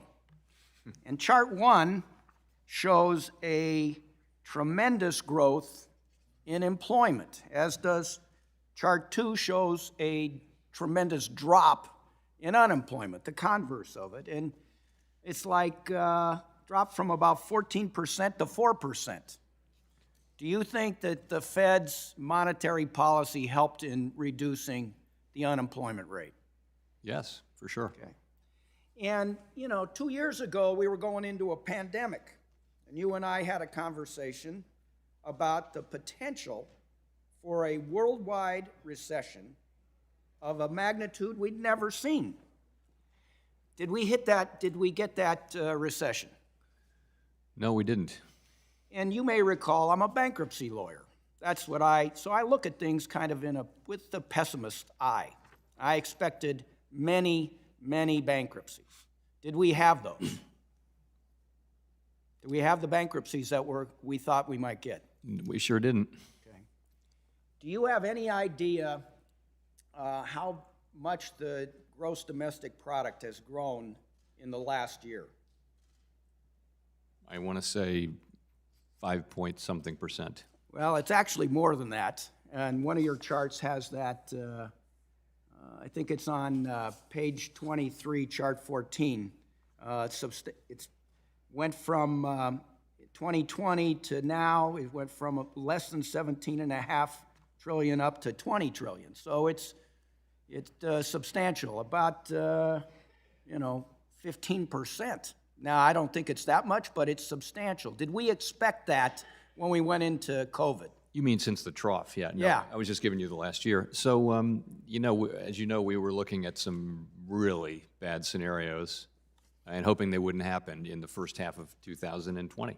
Now, the Fed took some pretty dramatic actions, as did central banks around the world, did it not? Yes. Okay. And the Congress, led by the Democrats, took some pretty substantial and dramatic steps, including the CARES Act, the American Rescue Plan, the infrastructure bill, to build a better America and to help us get out of what looked like it could be a tremendous recession. Now, I could ask you, did it not, but I'm not going to lead you in that one.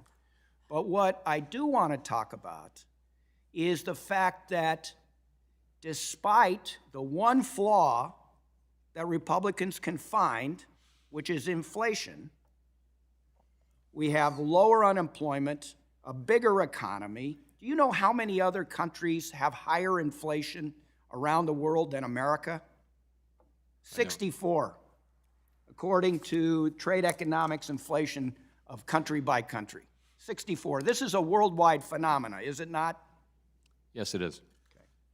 So I want you to take a look at a couple more of your charts, because I think these are probably the most important. And they are the median wage growth found in chart C on page 12, and the change in the price index for personal consumption on the next page, found on page 13, diagram 8. According to your chart on page 12, the bottom quarter of wage earners have had their wages increase by almost 9%. Do you see that? Yes. And the next quarter, by 6.5%, 7%. Do you see that? Yes, I do. Okay, and then you look over to the next page, and we're running, I think you said it, about 5.5% inflation. So wage earners in the bottom half are making more money than they are potentially, if I do the math, they're making anywhere 8-9% against a 5% increase in cost. Now, it's not apples to apples, but wages are going up, are they not? So wages at the bottom, in the bottom quartile, have gone up in real terms. I do not think that's true for the second, third, and fourth quartiles, but it is true for the bottom quartile that their wages, nominal wages, have gone up higher, more than inflation. Okay. So last question. When you and I spoke at the beginning of this year, and my time has expired, I'll ask it to you later on. And I thank you for your service, sir. I thank you for keeping us out of a recession. I think we built a better America by staying out of the recession. I yield back. Thank you so much. The gentleman from Ohio, Mr. Davidson, is now recognized for 5 minutes. Thank you, Madam Chairwoman. Thank you, Chairman Powell, for coming here, and I also appreciate your book and the work, and frankly, just yet again want to highlight the really heroic work that the Federal Reserve did to create stable markets, particularly in March and April of 2020. Since then, of course, there have been a lot of economic distortions, one of which is the ongoing inability of the Federal Reserve to stabilize its own balance sheet, which is now over $9 trillion. I appreciate Mr. Perlmutter highlighting some of the good news. Frankly, I'm positive that he has previously operated a lemonade stand, because he can always turn something good out of the lemons. So there's no good news, but the concern is that in the long term, this has come at the expense of sound money. And so just over a year ago, I talked to you about sound money, and as the U.S. dollar represents sound money, because many of us anticipated that inflation was not transitory, and that the quantity theory of money might have some impact on inflation. So in light of the fact that we have seen substantial change in the rate of inflation now versus what was showing up then but was anticipated, do you still think that the U.S. dollar is sound money? And either way, what are the threats to the U.S. dollar as sound money? The U.S. dollar is sound money, yes. The threats to the U.S. dollar as the reserve currency really, in the near term, are to displace the U.S. dollar as the reserve currency, if that's your question. You would need to be a very attractive place to hold large amounts of reserves. It's really different than that, because we are probably still going to be the reserve currency, since the world grades on a curve, and frankly, the planet's never had this much debt since World War II. So all of the countries around the world did similar things. The discipline of the Bretton Woods era was gold. I don't know that there's magic just in gold, but there is magic in discipline.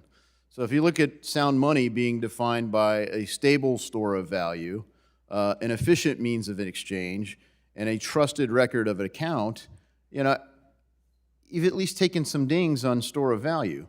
And so as you've seen people decide to filter transactions and develop technology and regulatory frameworks that are intended to be able to filter transactions, it's not as trusted or efficient as a means of exchange or a record of account. And so those kinds of things, not so much do we do okay on the curve, but is it truly sound? I'm not sure I followed the last part, but I do think that, look, inflation is indisputably too high. We are using our tools to bring inflation back down to levels of price stability, and we will accomplish that task. Longer term, the U.S. dollar is easily the best currency, and it's because of what I just said. It's also because of the rule of law and the fact that we're the incumbent, and we as long as we observe the rule of law and keep the dollar relatively, keep inflation low and predictable, that will remain the reserve currency. Yeah, okay, so thank you, Chairman. And look, historically, there have been multiple reserve currencies, and generally, when something loses its status as reserve currency, it's not just because of other things that unfold, but it's because the value's debased. And we can come up with fancy words like modern monetary theory or quantitative easing or, similar to quantitative easing, but not really the same. When the Federal Reserve's balance sheet's growing, in a way it represents the Fed as the lender of last resort. We're not constrained by the taxes we collect. We're not even constrained by the amount of money the world will lend us. We're constrained only by the will of Congress to not spend more. And what are you going to do? Not cover the spending, the prolific spending by Congress? So moving on, just talking about the Fed's role. Of course, stable prices is really one component. The other is full employment. And I wonder if you think, in light of Mr. Perlmutter's reference to Chart 2, if Chart 4, which is the labor force participation rate, trends the right way. And as you link to the next thing, as a regulator, there's a lot of pressure for you to do ESG. What can the Fed do, and what does Congress need to do to strike those balances? With relative to ESG? And full employment. Well, full employment, I think most members of the Fomc now think we are at labor market conditions that are consistent with maximum employment.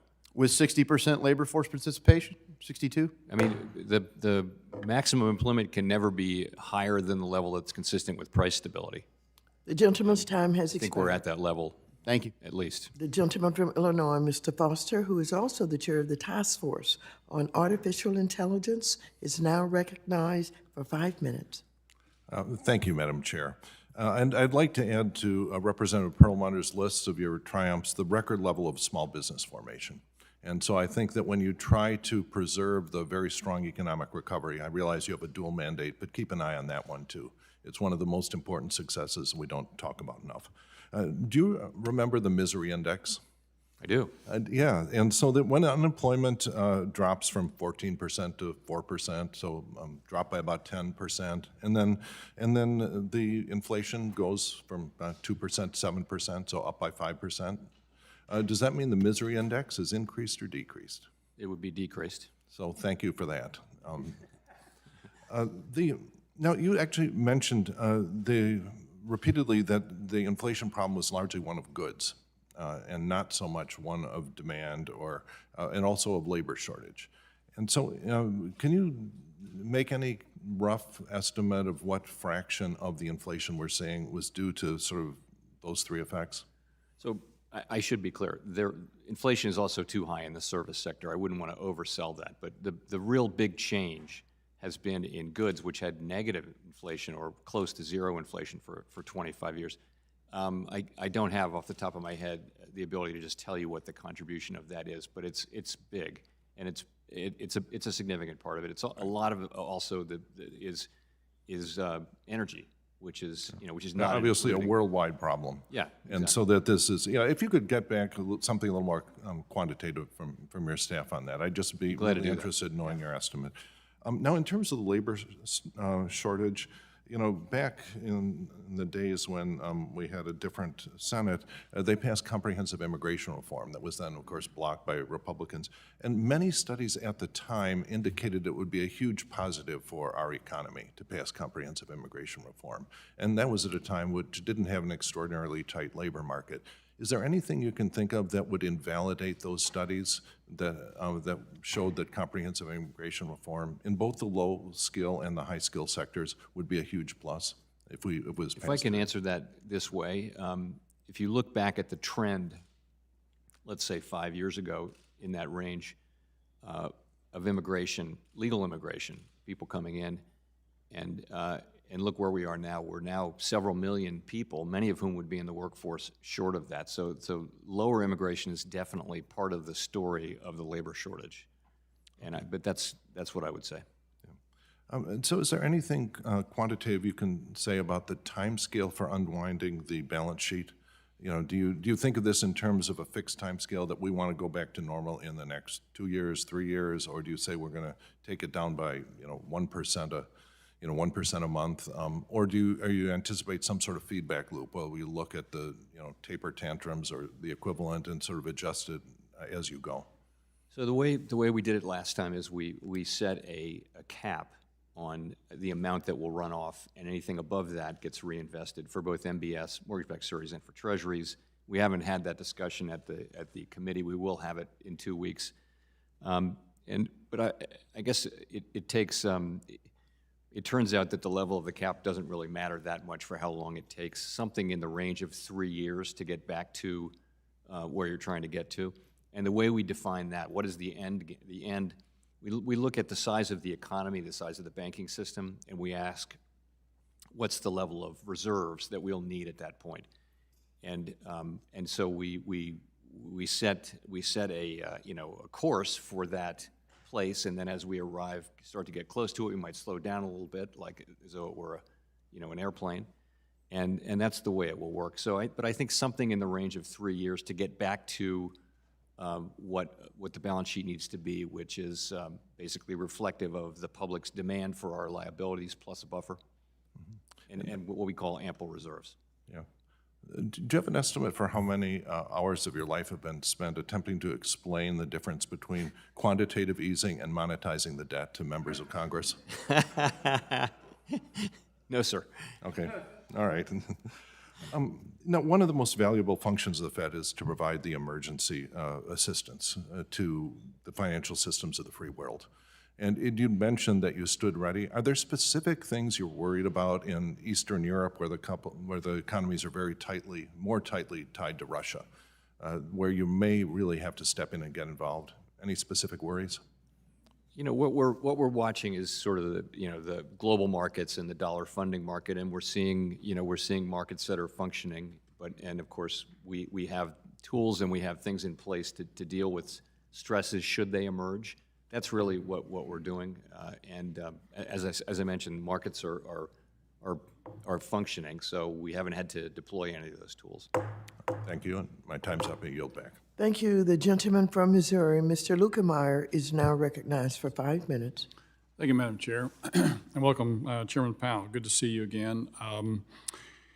We're in the middle right here of a really disastrous situation with Ukraine, and the part of the approach to corralling the Russian advance there is on the financial side. And it would appear to me that we probably didn't do this as quickly as we should have. Didn't look to me like we had a plan. If we really wanted to get involved financially, we should have been sitting here saying when they move the 1st battalion or regiment or wherever amount of troops you want to talk about on the border, we should have said something, well, okay, if you move another one there, we're going to start doing things to you. And we didn't do that until they started to invade, and now all of a sudden we're playing catch up. So that begs the question, we know that China is watching all of these actions very, very carefully. They're looking at what Russia does, how we react, what we do, how the rest of the world reacts, what they do. So to me, we need to be sitting here as a country, as the Fed, as congressional individuals saying, we need to be ready for the Chinese when they invade Taiwan, because I see no reason why they will not do that shortly. So if we don't prepare for that, shame on us. So my question to you is, are you beginning to think about what kind of actions you would take, or support, or suggest to the administration should China take over Taiwan or attempt to do this? Because this is going to be a completely different scenario because of the size of China, the size of the military, the size of Taiwan versus getting into Eastern Europe. So that's kind of a large question, but can you like to jump into it? Sure. So, you know, I mean, those questions are really questions that are dealt with at the National Security Council and the Defense Department and the intelligence agencies and the Treasury Department. You know, we're interested students of all that, and we have our technical expertise that we can contribute, but honestly, we're not, you know. Well, Mr. Chairman, now, I listened to you very carefully a while ago, and you made the comment that you're looking at making policy for anticipated situations in the coming months with regards to a number of things. What happens with the economy, what happens with inflation. And so if you're not doing that, I understand you may not want to tell me today because that would be helping the Chinese who are probably watching this right now. I understand that. But just a sort of wink and nod to say, yeah, we're looking at that would certainly be nice because it would give us a level of comfort to know that we're not going to be, you know, behind the 8 ball again. Well, I mean, as I also mentioned, we do model alternative scenarios of various kinds, and you know, we, in fact, with every Teal book, which is our document that we use at the FOMC, we run half a dozen of them in great detail, and people study those, and it helps them think about alternatives. So I'll just leave it at that, if I could. Okay, thank you. I'll let you off the hook on that one. With regards to inflation, we've talked about it significantly here today, and I think sometimes that you're giving way too much credit for it and giving way too much criticism for it. I think that there are a lot of things that are outside your control that happen that basically affect inflation that you have to react to. You don't make monetary policy from the administration side, you don't make legislative policy from the legislative side, and yet you have to react to all those things. So I had an economist, I'm the ranking on small business, I had economists come in to talk to our committee the other day. And I asked him to break down the different causes of inflation. And I said, well, let me identify at least what I think are 4 significant causes. One is money supply, the amount of money that's pumped in, either through Fed actions or through our actions as Congress, regulations, supply chain / workforce situations, and energy. And he broke it down like this, and he had some charts, and he started going off, and I said, just give me the percentages. And so he said, roughly 40% due to money supply, the money that goes in as a result of Fed actions or congressional actions, 20% regulations, 20% supply chain, and 20% energy. So if you look at that, and I know Mr. Foster, while I go, was looking for some answers, so hopefully I've helped him with this question. If you look at that, basically you don't have a lot of control over regulations, you don't have a lot of control over supply chain, and no control over energy policy. And money supply, if the Congress gets involved and passes these massive bills and throws a lot of money in there, you haven't control that either. So the amount of control over this is probably in the neighborhood of 20 to 40% at best. So, you know, my concern is that when you say that you're trying to help things with inflation, it really goes back to the administration and to us as Congress. You know, the administration, first thing they did was stop the pipeline, stop oil drilling, and prices went up. And so that right there is 20%. So it's important, I think, that we understand that. I'd like for you to comment, if you would, just for a second. I'm running out of time. If you'd like to comment. Sure. Yeah, interesting breakdown. We can continue this discussion. You know, we would have a little different assessment. I would just say, though, we welcome, you know, this is a lot about supply side issues, and we welcome any help we can get on that, and we're looking for help from improved supply side. Okay. Thank you very much. The gentleman's time has expired. The gentleman from Florida, Mr. Lawson, is now recognized for 5 minutes. You know, Douglas Holtz, Thank you, Madam Chair, and Jerome Powell. Welcome to the committee. Before I ask my question or statement, they say one of the benefits of inflation is that you can live in a more expensive neighborhood without moving. And so I thought that was very interesting. That's a good one. Statement I had seen, and I thought I would bring it to your attention. You know, according to the recent analysis of branch closures by the National Community Reinvestment Coalition between 2017 and 2021, banks have closed as many as 7,000 branches across this country, 1/3 of which was in low-income and moderate-income communities, neighborhoods of color. To what extent is the Fed considering these banks as in contemplating which reform to implement and strengthen the Community Reinvestment Act and the importance that banks' branches play for nearby communities? So I do think that's a focus of the CRA and also of the focus that we want to strengthen in our proposal that's out for comment. Actually, it's now, we've had the comments and we're getting ready to put a notice of proposed rulemaking out. But we do understand the importance of presence in the community and service to the community, and those things do go into our CRA assessments. Okay. Mr. Powell, according to the latest forecast from Goldman Sachs and the Federal Reserve, which raised interest rate more than expected this year due to high inflation and labor market approaching full employment, can you speak more on this? Should we expect the Fed to raise interest rate at all several remaining policy meetings this year? And should we expect the Fed's main rates to be by the end of this year? So yes, so the inflation is running well above our target. The labor market is extremely tight. The economy is growing strongly, and our policy rate, we do expect to move our policy rate up in a series of rate increases this year, away from the very low setting that we put into place during the acute phase of the pandemic, and to a more appropriate level, given the fast recovery and the strong recovery that the economy has had, given the fact that inflation is running so far above our target. We do expect that will be appropriate. We've communicated that transparently and clearly, and markets have accepted it, and it is our plan to return to price stability while also supporting a continued expansion. Okay, and I want to make sure that I understood the statement that was made earlier, and I know you had the opportunity to observe other inflations that we've had.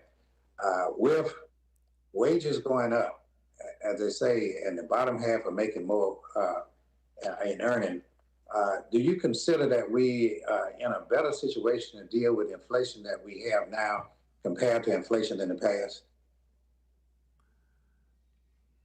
I think that this inflation is substantially higher than anything we've seen since I was in college, 50 years ago. So this is strong, high inflation, and it's very important that we get on top of it, and that's exactly what we're going to do. I would say this: the labor market is extremely strong. So from that standpoint, I do think we're in a good place. From the standpoint of trying to get inflation under control, workers are still going to be getting good jobs and pay increases for some time, so the economy is strong, and that means the economy can take the rate increases that we're going to be making. Ultimately, we need to get demand and supply back in alignment so that we can get inflation back to a more appropriate level. Okay, thank you, sir. And with that, I yield back, Madam Chair.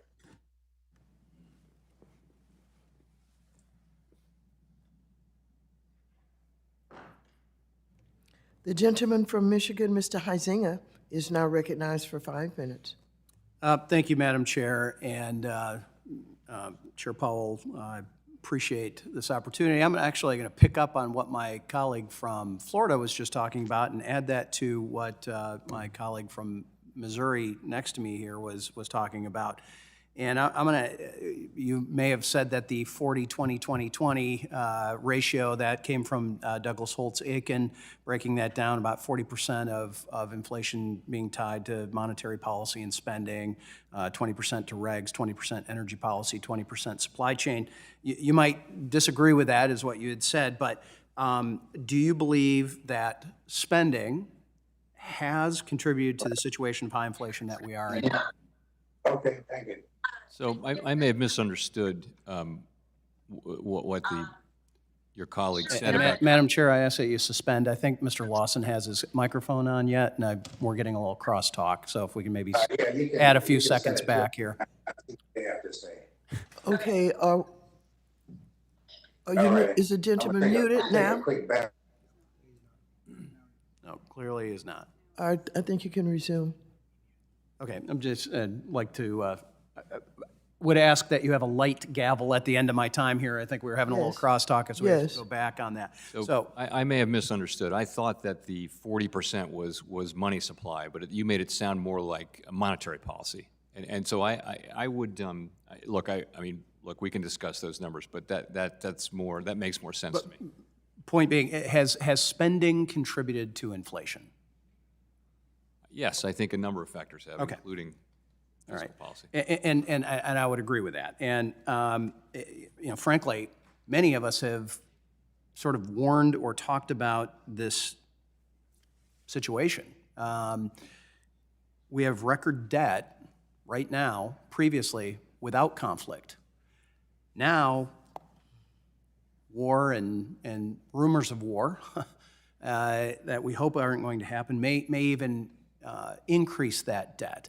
And I'm afraid that our spending habits are putting you and all policy decision makers in an even tighter box.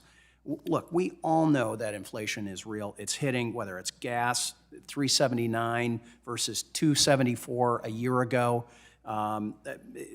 groceries, you name it, housing. And when you were here in July, I talked about the housing situation. My family's in construction and what that means. And we can't just magically wave a wand and say, oh, we're going to lower prices.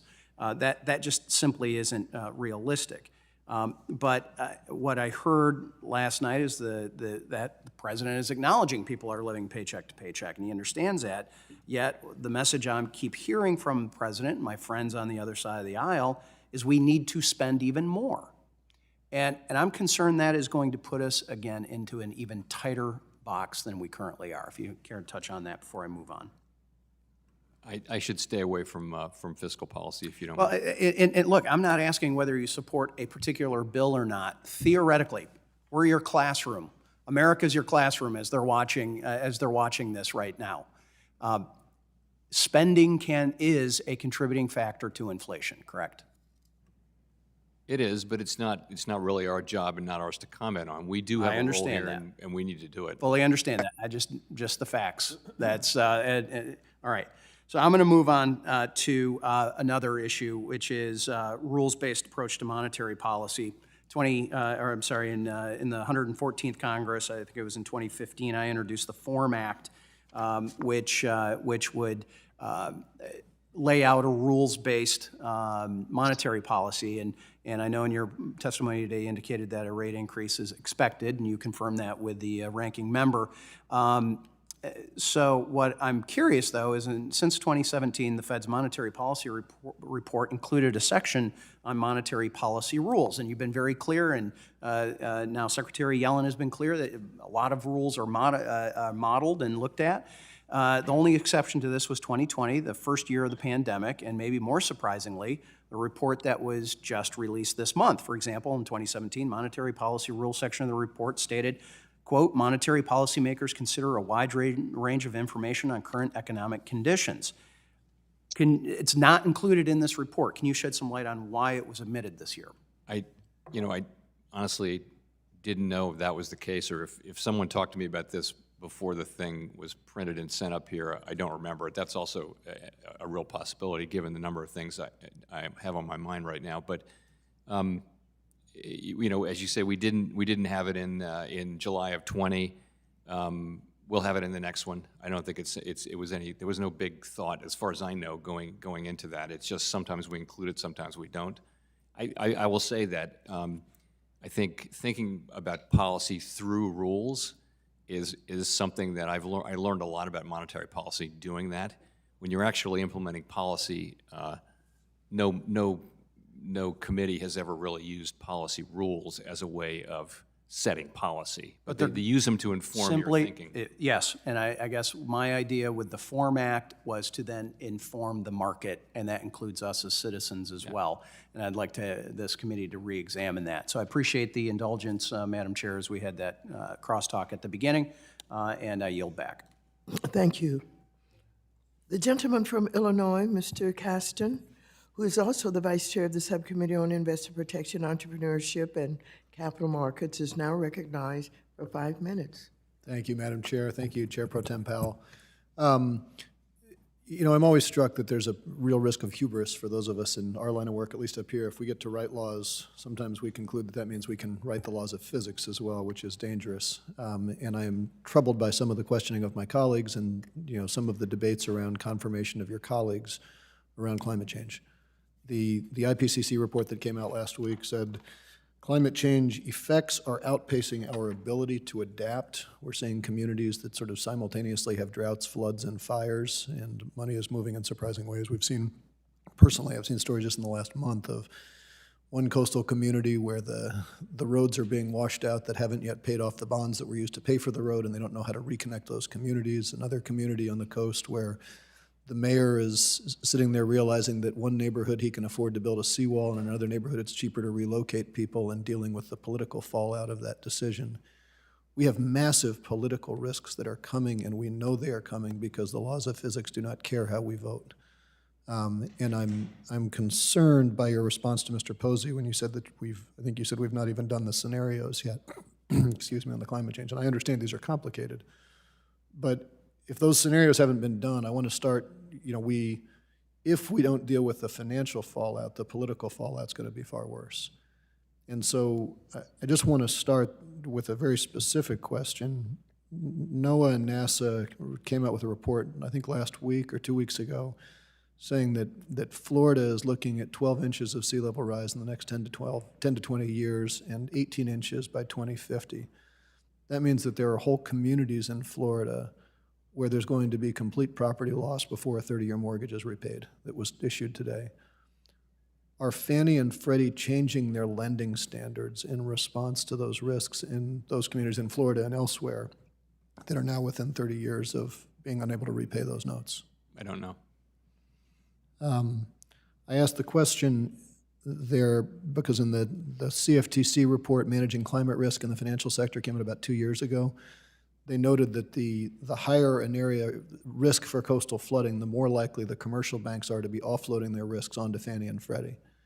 And so if the sophisticated players in the system are seeing this risk and we are at a federal level are backstopping, how are we isolating our federal balance sheet from that risk exposure?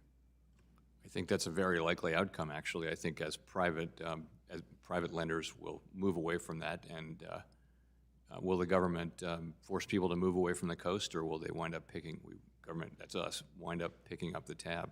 More likely the latter, it seems to me. So moving away from the offloading risk onto the taxpayer, back when I was in the energy industry, one of the tells that we had that we knew there was a downturn coming in energy markets was when the big banks started creating Special Opportunity Fund 5. You know, and we all knew that was code for taking your Dodd-Frank compliance debt capital, moving it into an equity pool, and selling it off to the least sophisticated people in the equity space. We all know, anybody who spent time in the banking industry has seen that game. To what degree does the Fed or the Treasury have the ability to monitor where the sophisticated folks who are seeing this coming are shifting the risk off to the less sophisticated folks in the private sector? You know, there's a lot of thinking going on about this. I'd have to think about that. But there's a lot of thinking about what will happen over longer periods of time in coastal areas and things like that. I can look into that for you. Well, and it's not just coastal, right? I mean, it's California fire risk. Do you rebuild that house where the fire is, and who's holding the paper, if it burns the second time before it's paid off? It's drought risk in communities, running away, the capital movements. And to be clear, we are going to create so much wealth in the transition to a clean economy that I think we can find more winners than losers if we're smart about this. But there's this huge capital flight, and the nervousness I get is, as I said, partly that we're shifting risk onto the public sector, and partly that if we don't have a real good understanding of what the capital structure looks like in these communities, we're not seeing it. As you know, Senator Schatz and I have introduced this bill to push and encourage, you and your colleagues to do these climate, whatever we're talking about, scenario analyses. But we know the sophisticated people are going to offload the risk. And as the IPCC report said, the effects are outpacing our ability to adapt, and we need to get ahead of this much quicker. I would want you to know we are working on the scenarios. It's just, it's an active effort on our part. Well, let us know how we can help you, make sure you have the resources to move a lot quicker. Thank you, and I yield back. Thanks. Thank you. The gentleman from Kentucky, Mr. Barr, is now recognized for 5 minutes. Thank you, Mr. Chairman. Good to see you again, and thank you for your testimony today. I appreciate your testimony that overspending has contributed to the inflation crisis we're facing right now, but I also appreciate your humility with respect to the Fed failing to meet its price stability mandate, and the fact that you admit that inflation is primarily a monetary policy phenomenon. So I want to focus on monetary policy in my questioning. And I know you understand that this has human costs. I want to share a couple of anecdotes from my district. A painter, Gerald Holland from Nicholasville, Kentucky, says a gallon of paint costs $10 more today than a year ago. The Suffaletta family from Georgetown, Kentucky, they've been in the retail home furnishing business since the late 1940s. In a conversation last week, they informed me that in the last year, the cost of goods from their manufacturers have increased 30 to 40%, and they're still receiving price increase letters every week. And like most small businesses, their cost of labor and overhead have gone up over 25%. So now they are having to determine how to operate without passing those costs on to the end consumer and still have some profits left at the end of the year. I could share dozens, as many of my colleagues could share dozens of these kinds of stories, including from constituents on fixed incomes who cannot afford the dramatic reduction in their purchasing power. Before November 2021, Chairman Powell, when you declared it was time to retire the word transitory in relation to inflation, my colleagues and I repeatedly, in these hearings last year, after the $2 trillion spending bill, we cautioned you that inflation wasn't transitory, that we were hearing from our constituents, individuals and small businesses, that inflation was hitting them hard and was sticky. But the FOMC kept up with the unconventional monetary policy. And even after you retired the word transitory, as late as February 2022, the Fed was continuing its QE liquidity injections, even though inflation was at a 7.5% 40-year high, and the Fed had rejected and immediately halted QE at both its December and January policy meetings. This week, economist Mohammed El-Arian published an op-ed in which he states that the Fed's insistence that inflation was transitory is, quote, an error that will likely be remembered as one of its biggest ever. And pardon me for contributing to your humility on that. But my question is, has the FOMC learned from its mistake? Has it learned that unconventional monetary policy at a time when it's not needed is harmful for the economy? Has it learned that QE during a time of recovery is a recipe for inflation? And has it learned that we cannot print our way to prosperity? Well, I think the main thing we've learned is that the supply side constraints that we saw were not as transitory as we had hoped and thought. And as I mentioned, every other mainstream economists and central banks around the world made the same mistake. That doesn't excuse it, but we thought that these things would be resolved long ago. Does the FOMC, do you and your colleagues concede now, in hindsight, that the overly accommodated monetary stance for too long was a mistake, a monetary policy mistake? So I'll just answer for myself.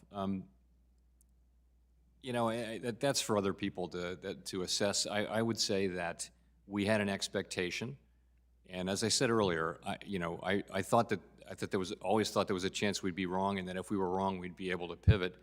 And we did pivot, and we pivoted pretty quickly, but by then the economy really was moving very, very fast. On the pivot, how quickly do you expect a higher Fed funds rate, removing the accommodation, to bring down inflation, and how does that affect the pace at which you will tighten? I expect, as I mentioned, the Fed funds rate to go up in 2 weeks, and I expect a series of rate increases this year, but as I mentioned earlier, given the current situation, we're going to move carefully. But my concern is that to break this inflation fever now you don't have a lot of good options. It's going to take some aggressive tightening in order to break a historically high inflation level. So, but not to belabor the point, just real quick, final time on the climate stress testing. Last year, in response to my questions about the Fed's decision to join the Network for Greening the Financial System, you affirmed that the Fed's job was not to combat climate change. But in your confirmation hearing, you said that, quote, we are looking at climate stress tests. This will be a key tool going forward. To clarify, what is it? Is it that you will not use this, as Mr. Posey asked you, to support capital surcharges for banks serving fossil energy companies? That's not the design or intent of the stress scenarios that we're working on right now. It is really to assist us and financial institutions who are doing these things themselves very actively, the larger ones, to understand the risks. Well, my time has expired, but as we look at a global energy crisis with the Ukraine invasion, gentleman's it is time has critically expired. important we don't redirect capital. The gentleman away from Massachusetts, Mr. Lynch, who is also the chair of the task force on financial technology, is now recognized for 5 minutes. Thank you, Madam Chair. Thank you, Chair Powell, for your service and your great work. I do want to ask you a question about the SWIFT network. And I realize that the sanctions piece of this is owned by Treasury, but I'm curious if in any of your risk analyses, you've looked at the possibility that if we did completely ban Russian banks from use of the SWIFT network, and it became a target of the Russian cyber forces, have we basically gamed that out, how that might happen? And do we feel comfortable that structurally and architecturally that SWIFT network would be able to resist a state-sponsored assault on that messaging service? I'm sorry, Mr. Lynch. I'm really not the right person to answer that question. That's really a question that our Treasury Department or and our administration more broadly and the intelligence groups would be able to address. I'm a little surprised at that because earlier in your question you talked about cybersecurity and how that was in your lane in part, but I'll let that go. You did mention the recent Fed report on CBDC, and in that report, it more or less pushed responsibility back to Congress to resolve some of the major issues around the creation of a Fed CBDC, and I know that we have a working group at MIT and the Boston Fed that are doing great work on this. It started under Chairman Gensler, but now I believe Nihad Narula is running that effort. In all honesty, I'm not sure that Congress is equipped by itself to make those key decisions around architecture and the shape and form of any CBDC for the United States.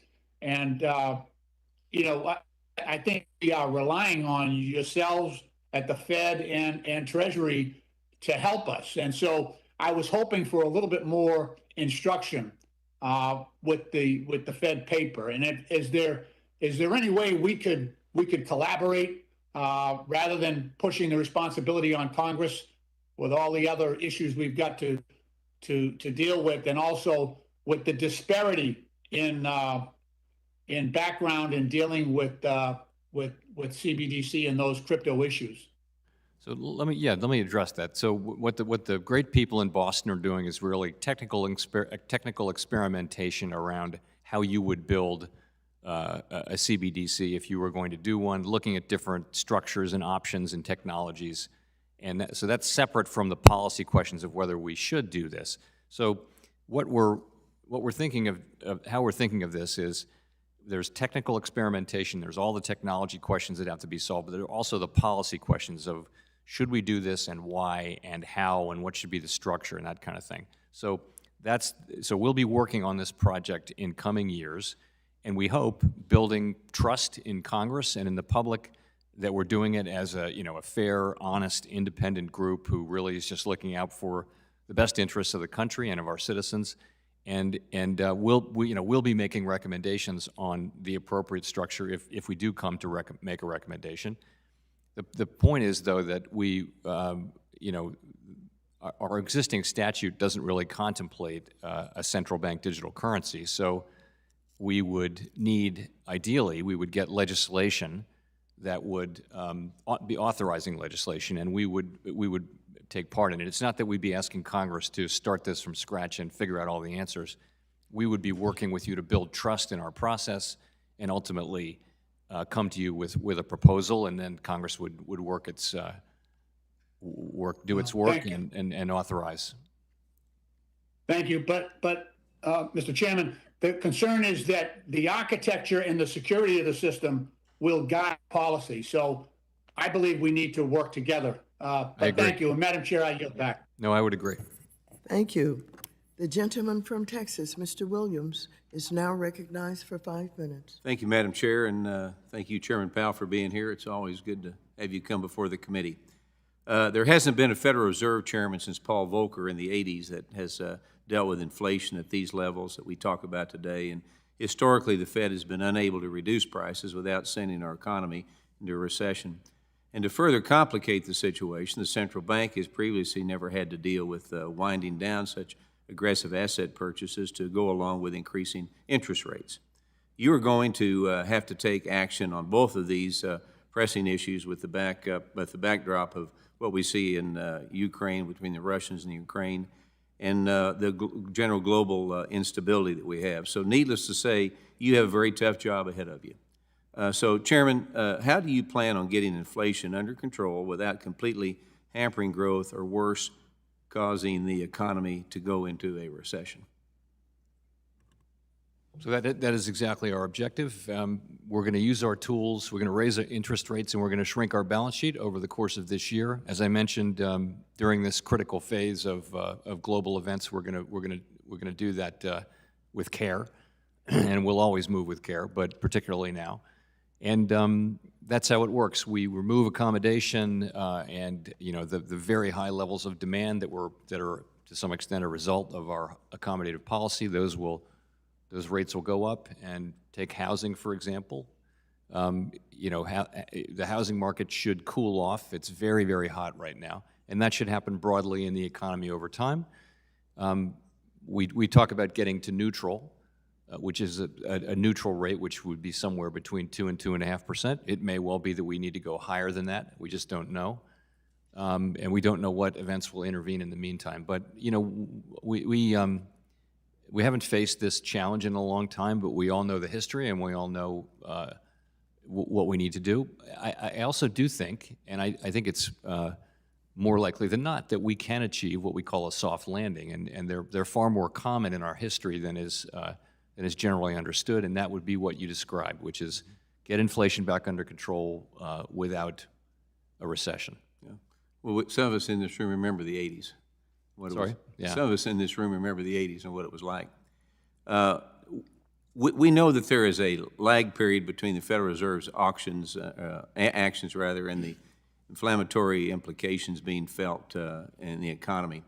The San Francisco Fed, which we've mentioned today, admits that this latency period could last anywhere from 3 months to 3 years, and for families and business owners like myself, 3 years would be an extremely long time to deal with prices in these elevated levels. So, Mr. Chairman, when the Fed eventually decides to raise interest rates, what tools will you have at your disposal to ensure your actions are felt with as little a delay as possible, so we can once again have price stability like we've talked about? In this world that we live in now, when we make a decision about interest rates, or frankly even talk about a decision to raise interest rates, markets pick it up like that. Financial conditions have already tightened.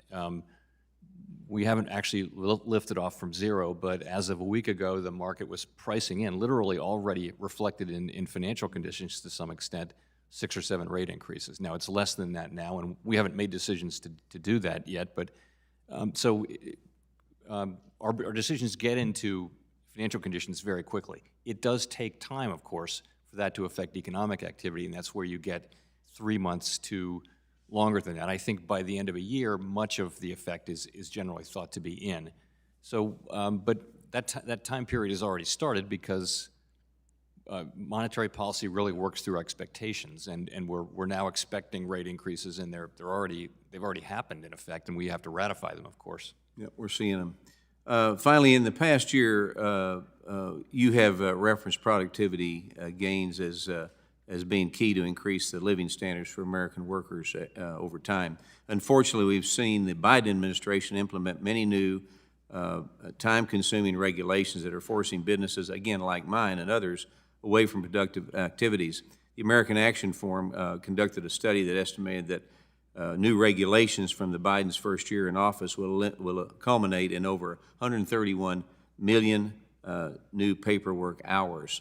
So quickly, Mr. Chairman, can you discuss the correlation between the company's regulatory burden and the effect on productivity? So it's been, I'm a little bit familiar with the research, and it's actually been it's been difficult to make those connections in research. But we know, as a practical matter, you know, we all want just the right amount of regulation, not too much. And to the extent you're spending resources unnecessarily, that'll hold you back. Thank you very much, and I yield my time back, Madam Chair. The gentleman from New York, Mr. Torres, is now recognized for 5 minutes. Thank you, Madam Chair. During his State of the Union, President Biden reported that the U.S. has seen the fastest job growth in history.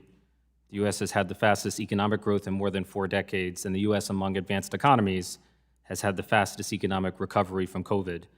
And so the inflation that we've seen is the consequence of a strong economy colliding with the supply chain disrupted by COVID-19.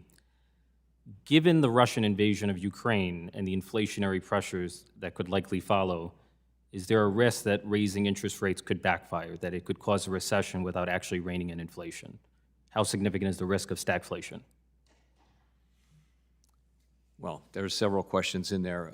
So our goal, of course, is to raise interest rates in a way that restrains inflation and gets it back to levels that we would call consistent with price stability, and do that without while still sustaining an expansion and a strong labor market. That's our goal, and that's how we'll use our tools. There are no guarantees in life, but that is our intention and what we propose to do. The U.S., as you know, has severely sanctioned Russia, and Russia is expected to engage in cyber retaliation. There are financial institutions, commercial banks that invest up to $1 billion every year in cybersecurity. How much does the Fed invest in its own cybersecurity every year? I don't have a dollar amount for you, but it's quite substantial. We have very good cyber people, and at the reserve banks and at the board here in Washington. And as I mentioned a little earlier, we've been at a very highly elevated level of oversight on cyber issues since for several months now, as this event has increased, and we haven't seen any troubling incidents yet, but we remain on high alert. The ability of the U.S. to hold rogue states like Russia accountable depends heavily on the SWIFT international payment system. In your view, how easily could China and Russia create an alternate messaging service that could seriously compete with SWIFT and seriously undermine the effectiveness of SWIFT sanctions? I mean, that's an interesting question to speculate about. I think in the near term, that's not something you can create overnight. I know that China does have their system. It's really a question for the longer term and not for the immediate. It's not something you could do quickly like that, but let me think about that. Fair enough. I have a question about stablecoin. The leading stablecoin issuers have chosen to peg their stablecoins to the US dollar, which to me represents a vote of confidence that reinforces rather than challenges the status of the dollar as the world's reserve currency. The U.S. has no CBDC of its own and is unlikely to have one in the years to come. Do you believe, as I do, that dollar stablecoins can play a role in outcompeting China when it comes to digital currencies? Well, I'll say it this way. I think there may well be a role for well-regulated stablecoins. I think there's the possibility over time, this is not what we see right now, that they could be efficient and popular among consumers and things like that. I think in terms of helping us compete with China, I don't know, possibly, yeah. I think I'm assuming it's better to have stablecoins pegged to the dollar than to have stablecoins pegged to China's currency or the currency of a separate country. I would agree with you that in a way that is consistent with the role of the dollar, and most of the big stablecoins are, of course, dollar-based. I have a question about the Community Reinvestment Act. Even though the CRA exists to prevent racial discrimination in matters of lending, often referred to as redlining, regulators fail to consider race when enforcing the CRA. Do you think race should be considered? So we went out with an advance notice of proposed rulemaking a couple of years ago. We took in a whole lot of comments and took those into account, and I think we're now sitting down with the OCC and the FDIC to come up with a notice of proposed rulemaking, and that's one of the issues that we have been thinking very carefully about. And I don't have any announcement for you, but that's something that's going to come out of those conversations. But you're open to considering it? It's something we've been considering. We asked for comment on it. Okay. That's the extent of my questioning. Thank you, Madam Chair. Thank you. The gentleman from Arkansas, Mr. Hill, is now recognized for 5 minutes.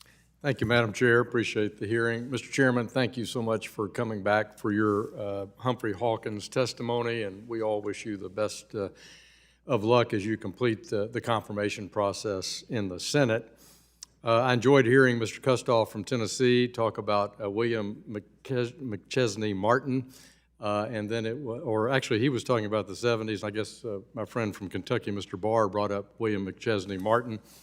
And it made me think about the 1970s, and you and I both started our business careers in that decade, where inflation was really considered the #1 economic concern in the United States and around the world. And Arthur Burns was your predecessor then. And I read recently a talk he gave called The Anguish of Central Banking. Have you heard of that before? Yeah, it rings a bell. Well, I commend it to you. It was delivered in 1979, so he was no longer the chairman, and he was reflecting on his tenure at the Fed and also on fiscal policy of the 60s and 70s. So I commend it to you and the Federal Open Market Committee, and to my colleagues here on the committee, and with your permission, Madam Chair, I'd like to insert it in the record. Without objection, such is the order. It's a stark reminder that when we abandon fiscal discipline and our core financial principles instead embrace what I consider economically illiterate concepts like modern monetary theory, we get into economic anguish. And in this talk, Chairman Burns reflects on his own mistakes at the helm of the Fed, as well as the abandonment of conservative government finance, when Burns warns fear of immediate unemployment rather than fear of current or eventual inflation comes to dominate economic policymaking. And that was his warning to us, and I think it merits at this time. You said you don't want to go back to the 70s. In fact, you argued that's what we're trying to absolutely avoid. So I do encourage people to read this report, because inflation is a thief. You answered a question to Mr. Hazanga from Michigan that you were not aware that in the 2022 monetary policy report that the rules section in the monetary policy was not included. Is that right? I was aware of it a couple of days ago. Okay. What I said was I don't remember any prior discussion. Right.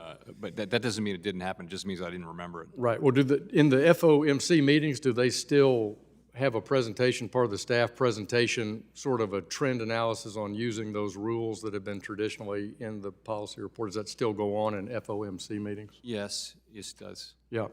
So I think that's an indication that's probably best that it be included in the report. I was looking at some forecasting about the so-called Taylor rule dating to the 1990s, which you've testified on many times.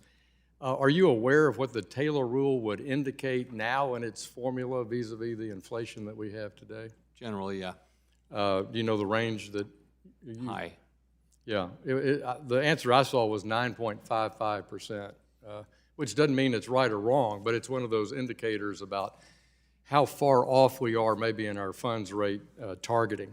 So I'm glad to hear that you'll consider that being put back in the report.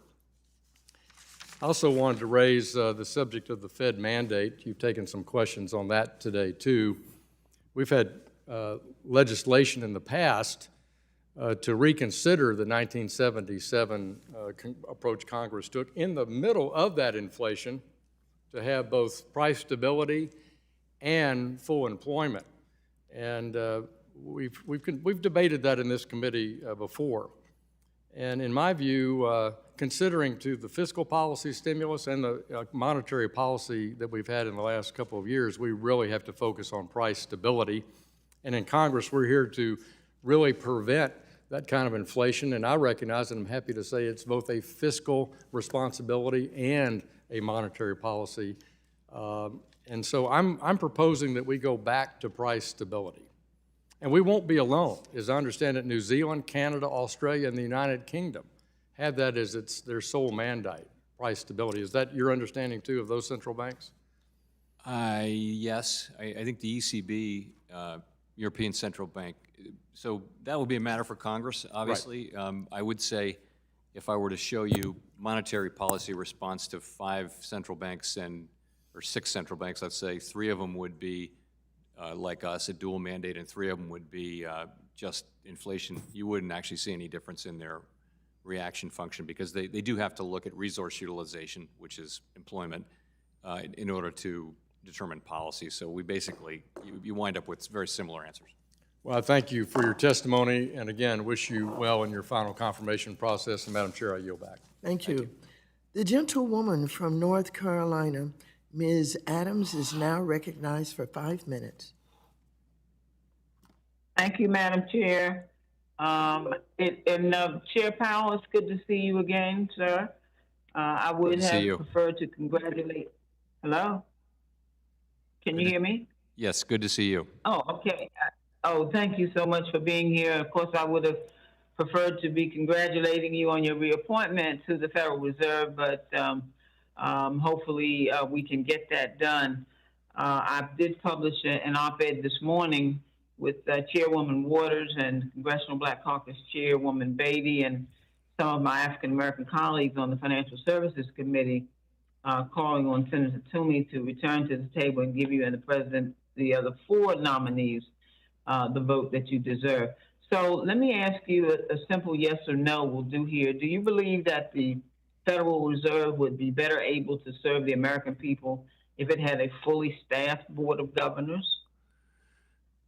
I want to thank you for your kind words and support, but I wouldn't want to comment directly or indirectly on the Senate. I'm a nominee, and I await the Senate's judgment, and I'd prefer not to get into that process other than as a nominee. Okay, well, thank you, sir. Let me switch gears and talk for a moment about Russia. As we've discussed extensively today, Russia's invasion of Ukraine has consequences far beyond the geopolitical. We've discussed the potential systemic risks the invasion poses to global markets and the mechanisms to keep Russia isolated from the international economy for the duration of its illegal aggression. But I'm concerned about the potential systemic risk here at home. The European Central Bank has identified systemically important financial institutions with ties to Russian banks, and those institutions could potentially require assistance to live up to their obligations. So are there any U.S. institutions that you're monitoring that have outsized default risk as it pertains to the freezes on Russia's assets? So basically, no.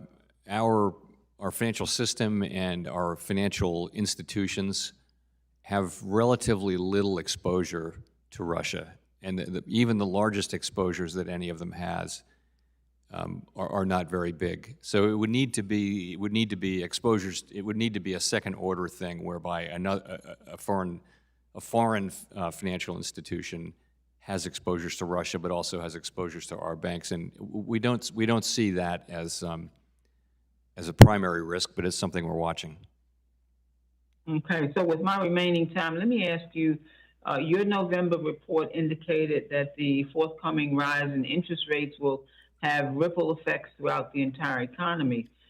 Can you speak to the interconnection between the Fed's rate hikes and the freeze on Russian assets as it pertains to the prices of certain commodities? Well, I think the price of commodities is generally set on the world market by supply and demand.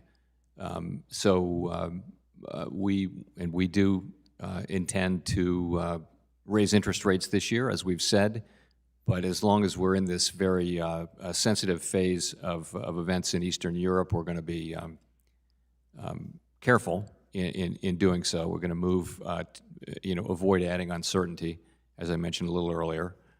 And we do believe that over time, as we raise interest rates and as we get relief from supply side improvements as well for inflation, that we'll get inflation back down. We expect to see that happening, and to the extent we don't see it happen, then we're prepared to move more aggressively. Great. Thank you very much, Madam Chair. I yield back. Thank you. The gentleman from Ohio, Mr. Gonzalez, is now recognized for 5 minutes. Thank you, Madam Chair, and thank you, Chairman Pro Tem Powell, for being so forthright. I think your answers to Mr. McHenry's questions at the outset were incredibly helpful. I think it was probably the most direct that you've been with respect to how you're viewing interest rate policy heading into the March meeting, and I certainly appreciate that, and I suspect others do as well. So thank you for that transparency. I want to start on Ukraine, and I know this is Ukraine and Russia, and I know this is just evolving. My view, despite some of the, what I thought was a little bit flowery rhetoric last night from the president, is this is the beginning of a long-term conflict. This is not something that will be over in a matter of days, but months and perhaps years, as the Russians encircle Ukraine and our lack of response in many respects. I know you're a student of history and you're a student of monetary policy history. When you look at a world where this is a longer-term conflict, how do you view a longer-term military engagement in Europe impacting rate policy and balance sheet policy? And if you haven't begun that study yet, is that something that the Fed will endeavor in the coming weeks and months? It's a really good question, and I would have to agree with you that this event does seem to be one that is a game changer and will be with us for a very long time. As I mentioned, we don't understand yet. There are events yet to come that we haven't seen, and we don't know what the real effect on the U.S. economy will be. We don't know whether those effects will be quite lasting or not. But it's something we're going to be thinking about a lot. It's exactly the things we'll be thinking about. Really too early to say, but it's not too early to try to imagine and assess. Thank you, and I know my thoughts and prayers are with the Ukrainian people, as are many of my colleagues, all of my colleagues. I think we were unanimous in that. We hope for a successful outcome, though admittedly the days ahead appear to be quite choppy, and it's hard to see a positive outcome in the near term. I want to shift to another thing the President said last night around companies need to lower their costs, not their wages, and that's how we're going to fight inflation. That sounds wonderful. How do you magically sort of lower your costs as a company? Is that it's sort of implied that it's corporate greed that's leading to inflation. I've read your comments. I think they're spot on with respect to the supply-demand dynamics. But is there a way for companies to just sort of unilaterally lower their costs that you're aware of? First, I'm I know you didn't see the never speech. comment on the president's comments at any time, and I won't do that now. I think my experience in the business world very much was that businesses are constantly managing their costs. That's a lot of what businesses do. So it's an ongoing thing. But I didn't watch the speech, and I don't know the context, and I would never comment on anything the president says. So. Thank you. Shifting to my last question, there's been talk of whether cryptocurrencies represent a good vehicle for sanctions avoidance. I think you've rightly said that's maybe for the purview of Treasury, but generally speaking, a system that transactions occur on a public ledger that are auditable and reviewable by the entire world. Anybody in the world can go and check and monitor these things, and in a world where those same systems have transaction speed limits, essentially. Do you think in that world a public ledger is a good or sort of less good way to launder money or avoid sanctions? I don't want to. I'm not an expert on sanctions, and so I'm reluctant to comment on that in the context of sanctions, just because it's not our field. I would say a public transaction. There's a balance you have to strike between privacy, which is very important, but also the ability of law enforcement and national security to track payments. And I think to the extent that cryptocurrencies are a means by which you can evade both law enforcement and national security concerns, then that's not something we should tolerate. Thank you. Thank you for, again, your transparency, and I yield back. Thank you. Thank you. The gentlewoman from Pennsylvania, Ms. Dean, is now recognized for 5 minutes. Thank you, Chairwoman Waters, and thank you, Chair Powell, for being before us again today with such forthright testimony in such challenging times.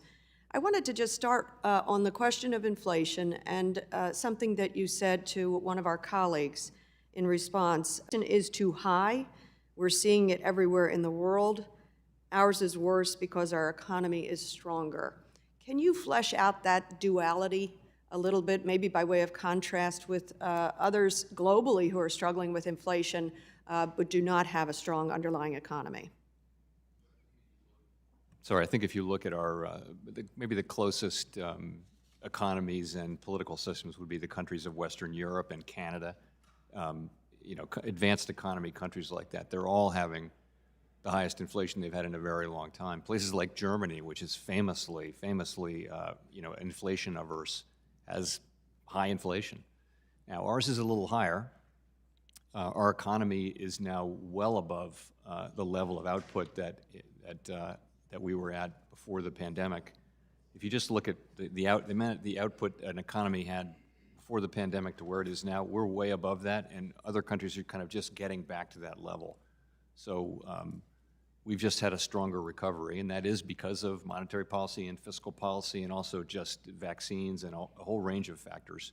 So our inflation is definitely, of the advanced economies, ours is higher generally. We're going through the same process that the Bank of England and other central banks are going through, which is raising rates and trying to get inflation back under control. Very committed to doing that. It's a common problem. Again, ours is worse because our inflation is higher, I think largely because our economy is that much stronger. And I know you have a series of meetings and possible rate hikes. You talked about in 2 weeks, likely the 25 basis points increase. For my constituents, my consumers, what impact will we begin to see, will they begin to see with the small incremental rate hikes? So it's a little bit like the rate hikes that took place in the first part of this century. Not the rate hikes that took place after the global financial crisis were much slower. They were every other meeting. But the cycle before that, the rate hikes at consecutive meetings. So what you feel is these are fairly small rate increases, 1/4 of a percentage point every 7 weeks, And we haven't, by the way, we haven't made any decisions after this meeting.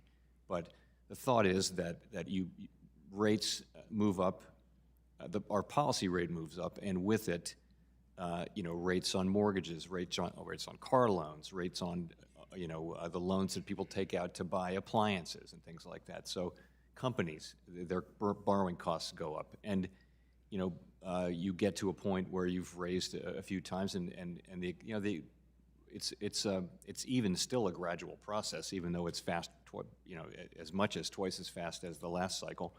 But still, people start to spend a little bit less, and the economy demand returns to a lower level.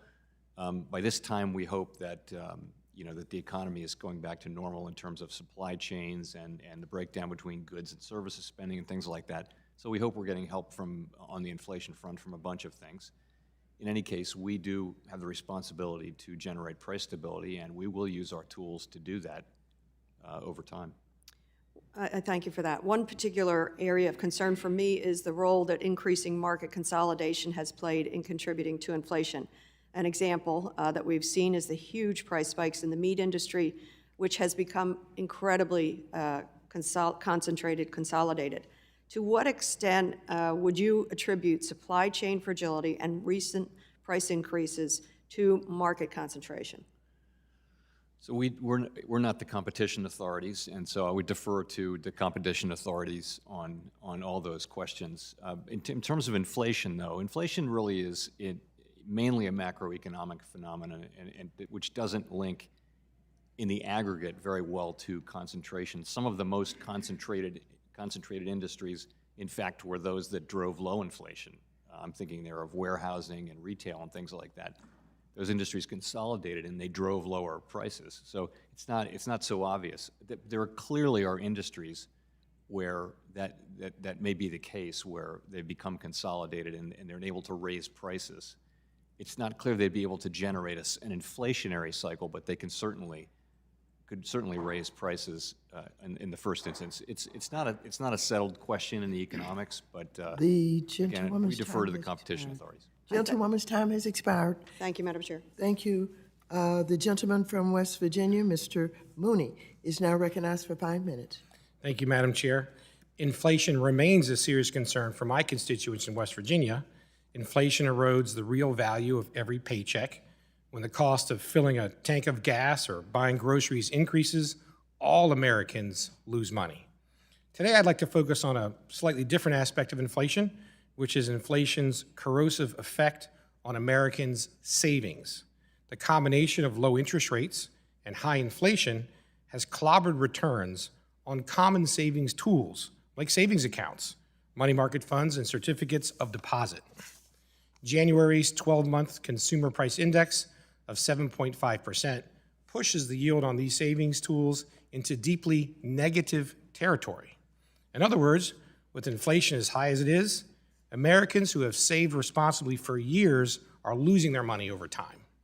So Chairman Powell, first question is, how concerned are you about the effects inflation and negative savings yields are having on the long-term health of our economic recovery?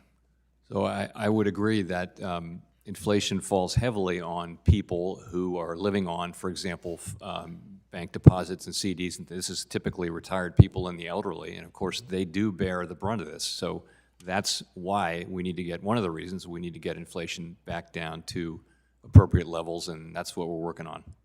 Thank you. Savings is an important way to achieve financial goals like purchasing a new home, paying for college, or retirement.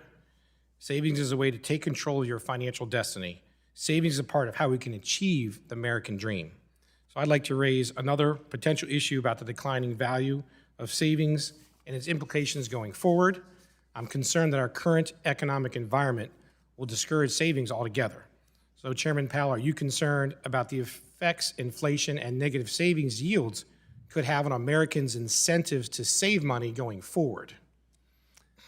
Interesting. If it were to persist for a long time, I would be concerned. Of course, right now, savings are, the level of savings on people's balance sheets is at historic highs because they saved during the pandemic. They weren't able to spend money on travel. So right now we're looking at a couple $1 trillion of savings above where they would have been without the pandemic.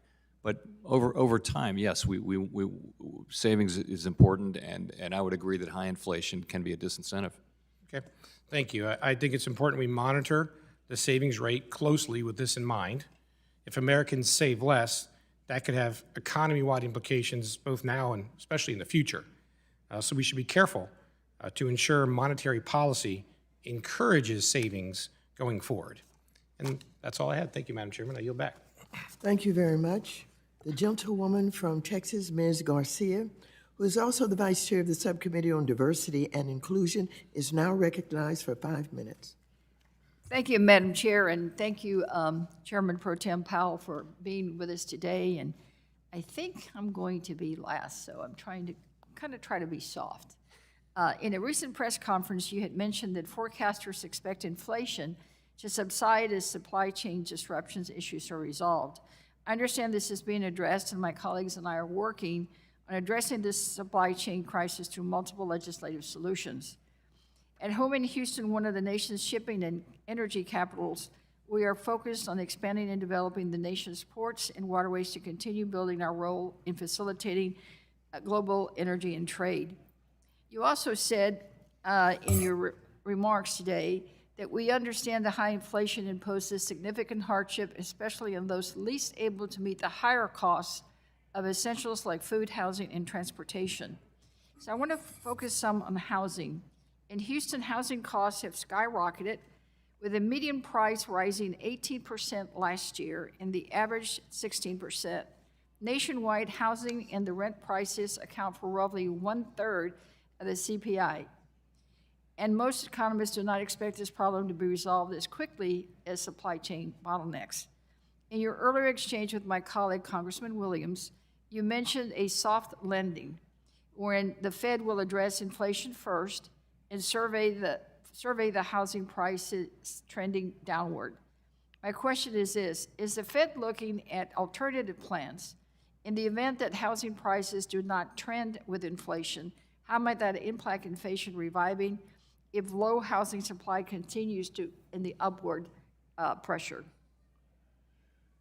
So we do, as you mentioned, housing costs and housing services costs, and if you're a renter, they're a very big chunk of what goes into the inflation indexes.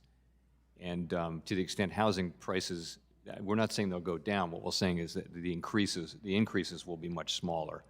We don't need housing prices to actually decline, just as long as what we can't have is we don't want to have them increasing at very high levels as they have been doing. Largely as a function of supply and demand. You know, supply is constrained. I don't know about Houston, but many places in the country, difficult to find lots, difficult to find labor, difficult to get materials. Materials very expensive. We're experiencing that. Yeah, and so demand is very strong. So interest rates are low, and what you get is a lot of buyers and not enough new houses. So what will happen as we raise interest rates, and this is already happening, it's already priced in, is mortgage rates will go up, and you'll see that bidders, prices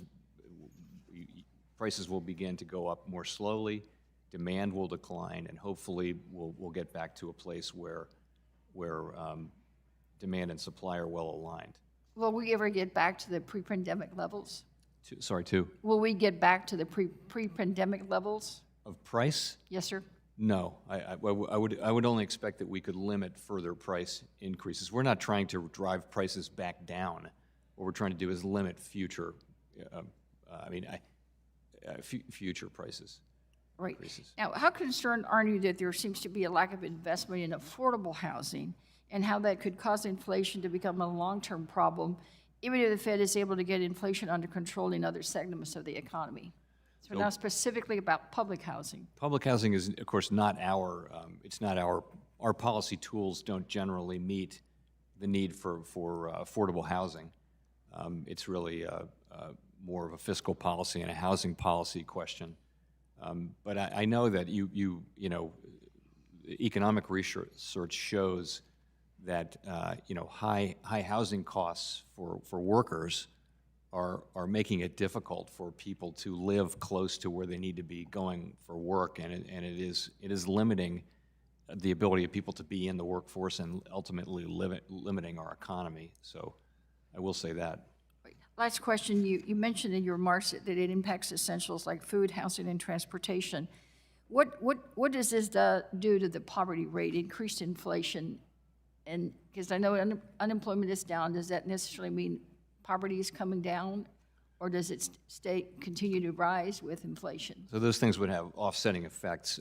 You know, to the extent inflation is going up and faster than people's wages, and that's actually not the case for people at the lowest end of the spectrum, because that's where the highest wage increases have been in the aggregate. You know, but to the extent that were happening, that would potentially increase poverty, but to the extent people are going back to work, that would decrease it. Thank you. Madam Chair, I yield back. Thank you very much. I'd like to thank Mr. Powell for his testimony today. Without objection, all members will have 5 legislative days within which to submit additional written questions for the witnesses to the chair, which will be forwarded to the witnesses for their response. I ask Mr. Powell to please respond as promptly as you are able. Without objection, all members will have 5 legislative days within which to submit extraneous materials to the chair for inclusion in the record. This hearing is adjourned.